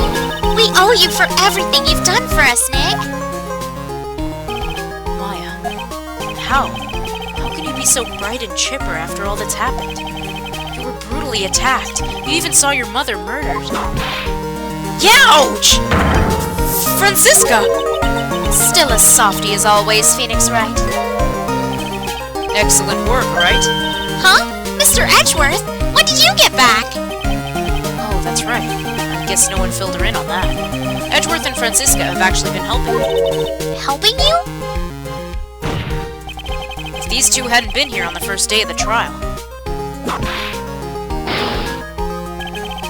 fence, wouldn't have gotten anywhere. Wow. But where were you, Nick? I heard he fell into a river and caught a nasty cold, which forced him to sleep all day. Yes, he laid in bed shivering from his fever with Iris's hood pulled over his head. Oh, ouch! Talk about embarrassing, Nick. You definitely need more training. Anyway, thank you, Mr. Edgeworth. And you too. Francisca? I don't suppose... Oh, it's Larry. There's room for me in this group hug, is there? Oh, Larry! What's with the, longer than usual face?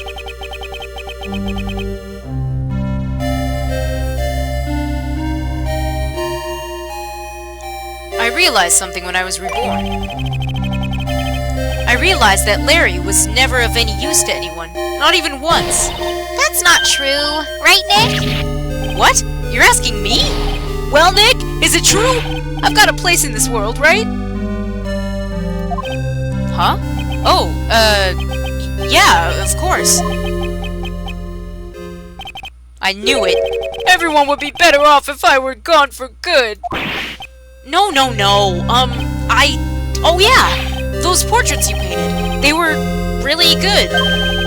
Isn't that right, Edgeworth? What? Me? Why are you making that face, huh, Edgy? Oh, well, yes, indeed. I certainly can't say that it's lacking resemblance. Do you really mean it? What about you, Francie? Did I draw you well, too? Whoa! My beauty can't possibly be captured by a mere crayon.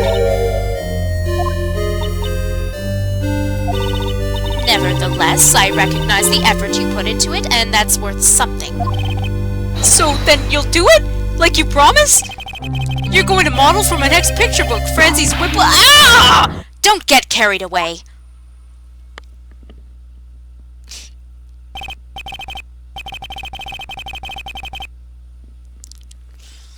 Well, how about that? I guess painting portraits is the only thing I'm good at.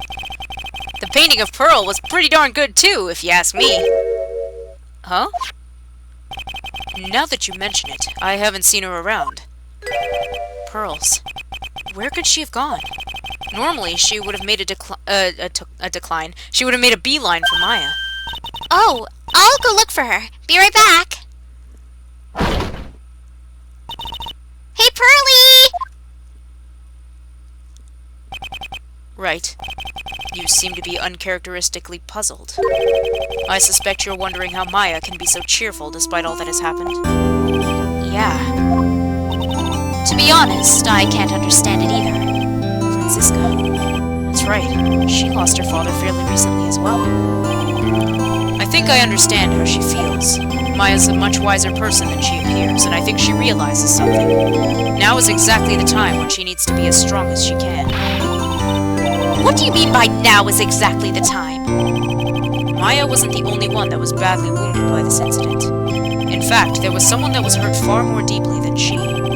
I believe it's for that person that Maya's trying her best not to cry. Someone who was hurt more deeply than Maya. Edgeworth, I think I'm starting to understand too. Ow! Then tell me, Phoenix Wright, who is Maya Fey being strong for?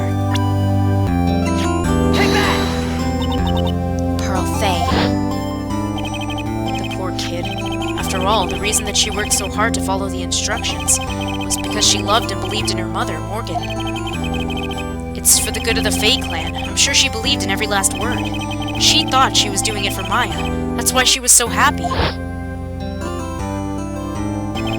It shows how truly devoted she is to Maya.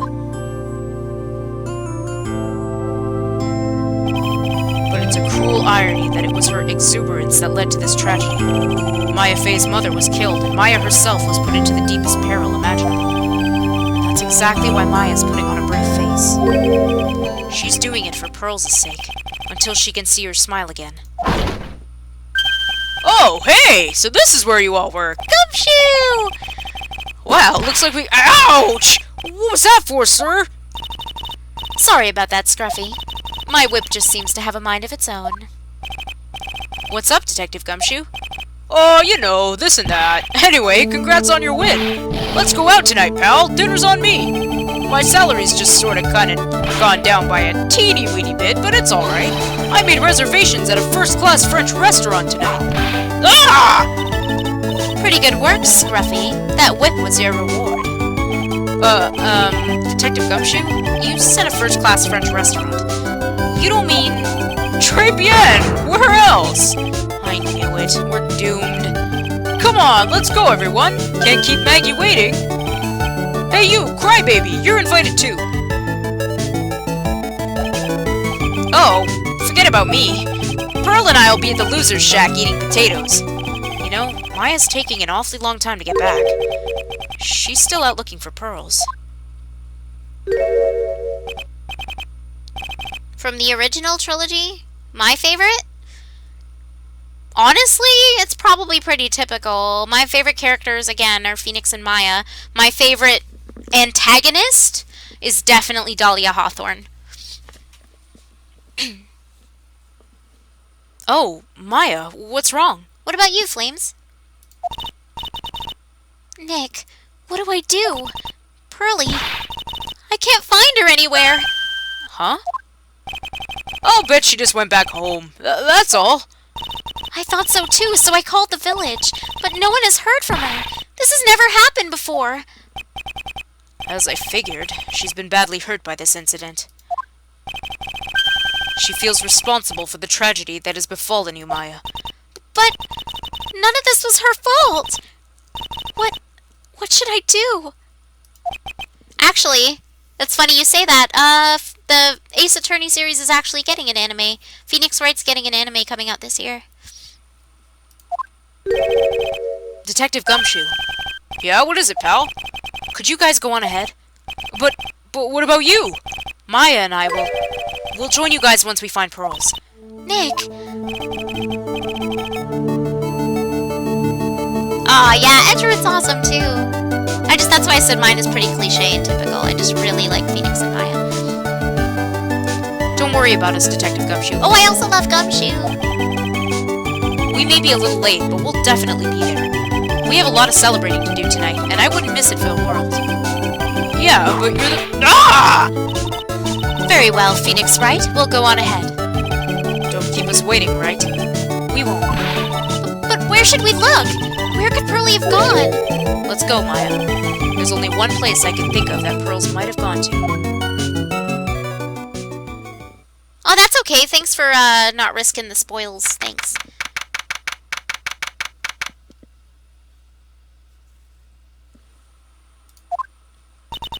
Sakura Temple. For pearls, I bet this is a very important place. After all, it's where this whole incident started. What's this? You're all back again so soon? Sister Bikini? I thought we'd be eating mashed potatoes alone tonight. So she's here? Pearly's here? She's in the training hall. Why don't you hurry along and go see her? Okay.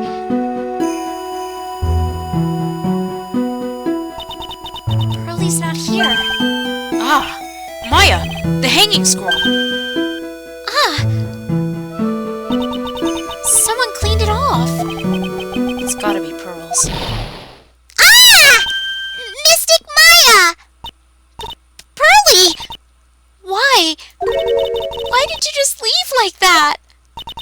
Mystic Maya? Mystic Maya!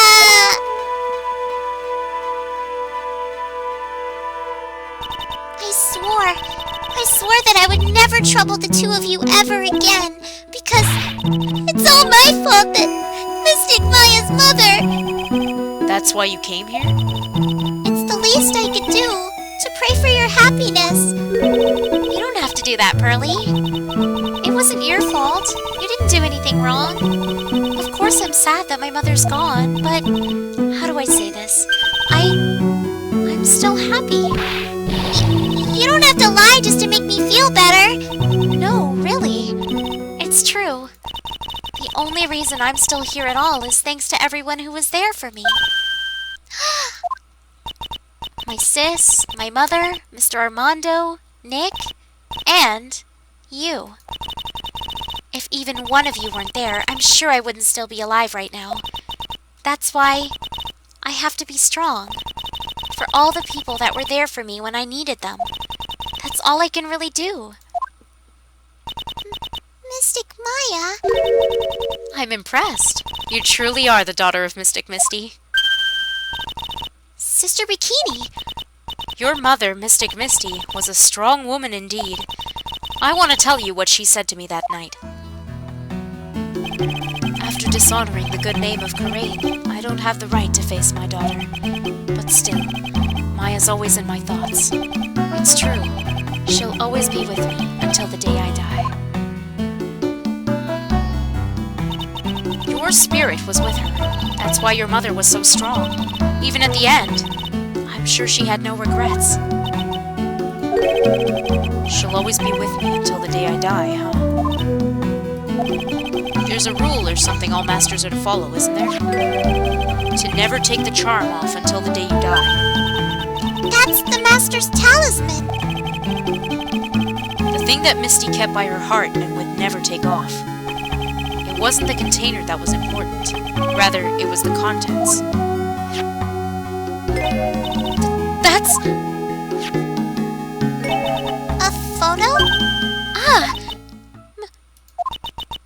Mother. It's only natural for living creatures to fight to protect their own lives. But what makes us human is that we fight for others. But who do you fight for? How hard must you fight? That's the true measure of what human life is worth. We defense attorneys are warriors who are constantly challenged by that question. Aww, that's so cute. Even when the battle's over and the bonds that connect us are severed, we always return, time and time again. Mia, Maya, Pearls, Mr. Armando, and Maya's mother, too. I learned that from all of them. Looks like Pearl wasn't the first one to break that urn, huh? Well, shall we get going? Everyone's waiting. Ah! This is a day to remember. A day when a lot of things were finally put to rest. I think we should celebrate what we've overcome today. But I still can't... Oh, go on, sweetie.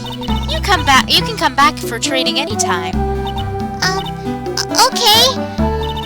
Alright! I'm going to make a brand new start, too. Sister Bikini, I'll be back for more training, I promise. I know, and I won't go easy on you just because you're the future master. I'll make sure to prepare reservations for 3 of you when you come back. Alright, we're going to have a great feast today, Pearly. You know why? Because training is a battle of endurance. Okay, Mystic Maya.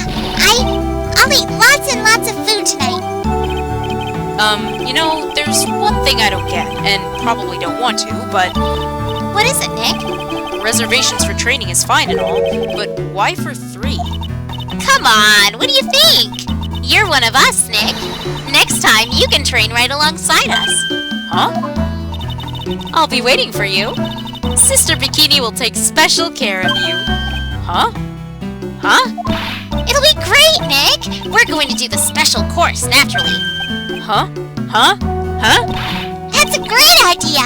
After all, Mr. Nick, you'd do anything for Mystic Maya, wouldn't you? Even walk on hot coals, right? We'll have a nice big meal before we come next time, right, Nick? You know, I was wondering if I can say just one little thing. Sure, of course you can. Oh, I love this part! I can't wait to hear it. I'm getting goosebumps, too.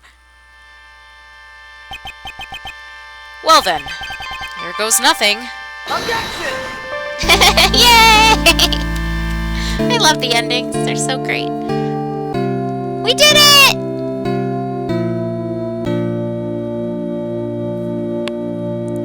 I'll really have to work extra hard now. Master of Karain and the officer manager of Wright and Kala offices. And I have to be a good big sister to Pearly and Nick, too.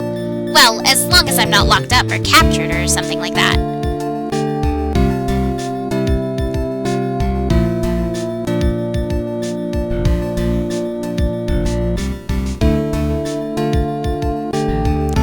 It's true!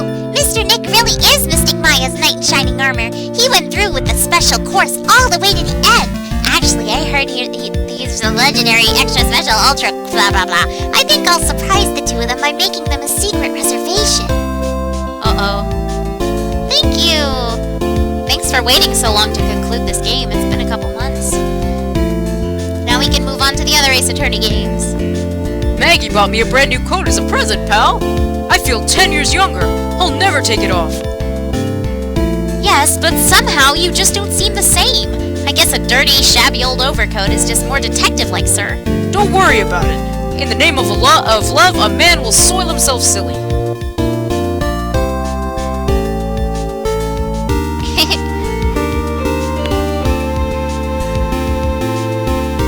Mr. Wright, I am once again in your debt. Thanks to you, the Treasures of Coraine exhibit was a great success. I even got to see Miss Von Karma, who I hadn't seen in almost a year. She taught me how to use a whip and said that I must show you what I've learned. No, Adrian, no. Adrian, no. Please, run away.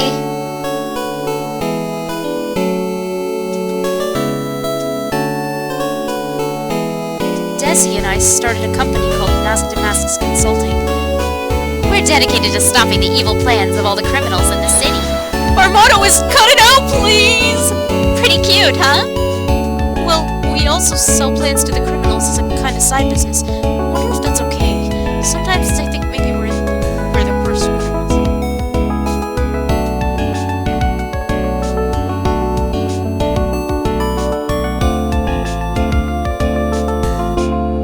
Mr. Wright, I want to thank you for exterminating Don Tigre. I returned the $500,000 along with it, goddammit. A special thick tea, one I mixed with my own two hands. I bet he's drinking it right now. Went through compromise.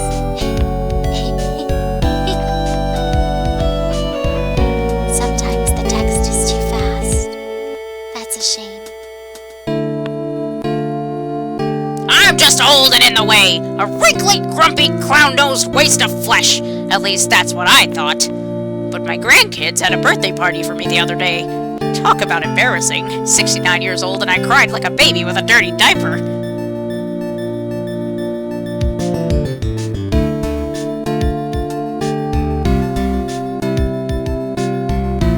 As usual, we have an abundance of work to do. We've hired a new programmer to replace Glenn Elg. I do hope everyone will get along. His name is Adam Mada. As soon as I heard his name, I knew our brain circuits would align perfectly.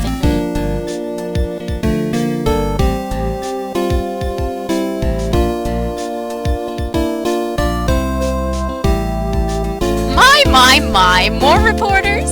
Since the murder, we've made so much money, I hardly know what to do. I think the magazines like us because I provide such a nice visual, especially in spring. I can hardly wait for Iris to come back. Whoa!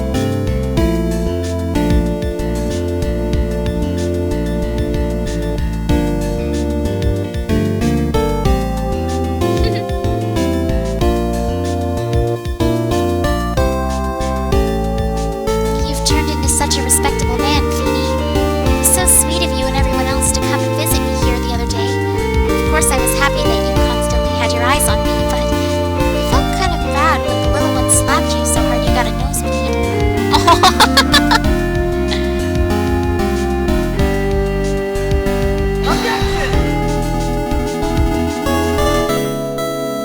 Aw. It's not him anymore, though. I miss the old Phoenix voice. It's Sam Riegel now. Is that how they spell Sean, too? There's so many different spellings.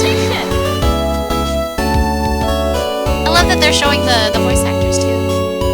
Yay!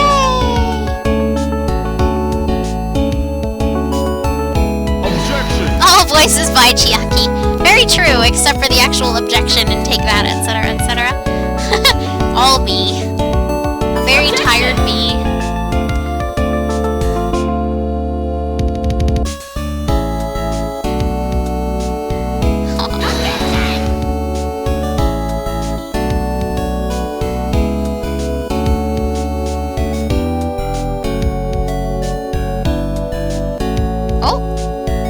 Oh no!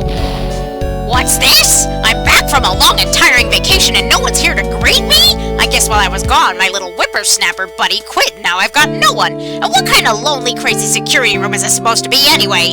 What with all the flashing lights and switches, I feel like some sort of space alien. And now, what am I gonna do with all these macadamia nuts I brought back? If I bring them over to Edgy Poo, I know I really can't accept these, I'm afraid, or something as painful as that. Oh, well, what will I do?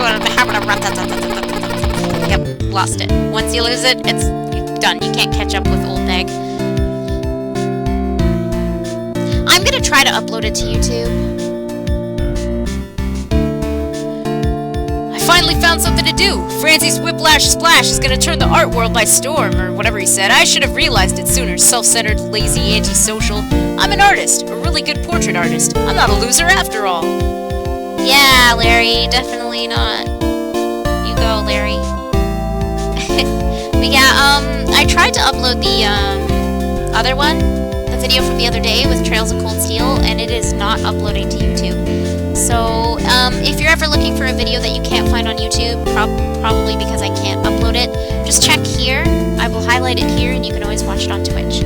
Aww. So cute! That's literally how all of Old Bag's, speeches go, because she talks way too fast, so once I stumble once, it's over. So I just have to go, yay! So, we're finished. I don't know why I'm saving. We're finished.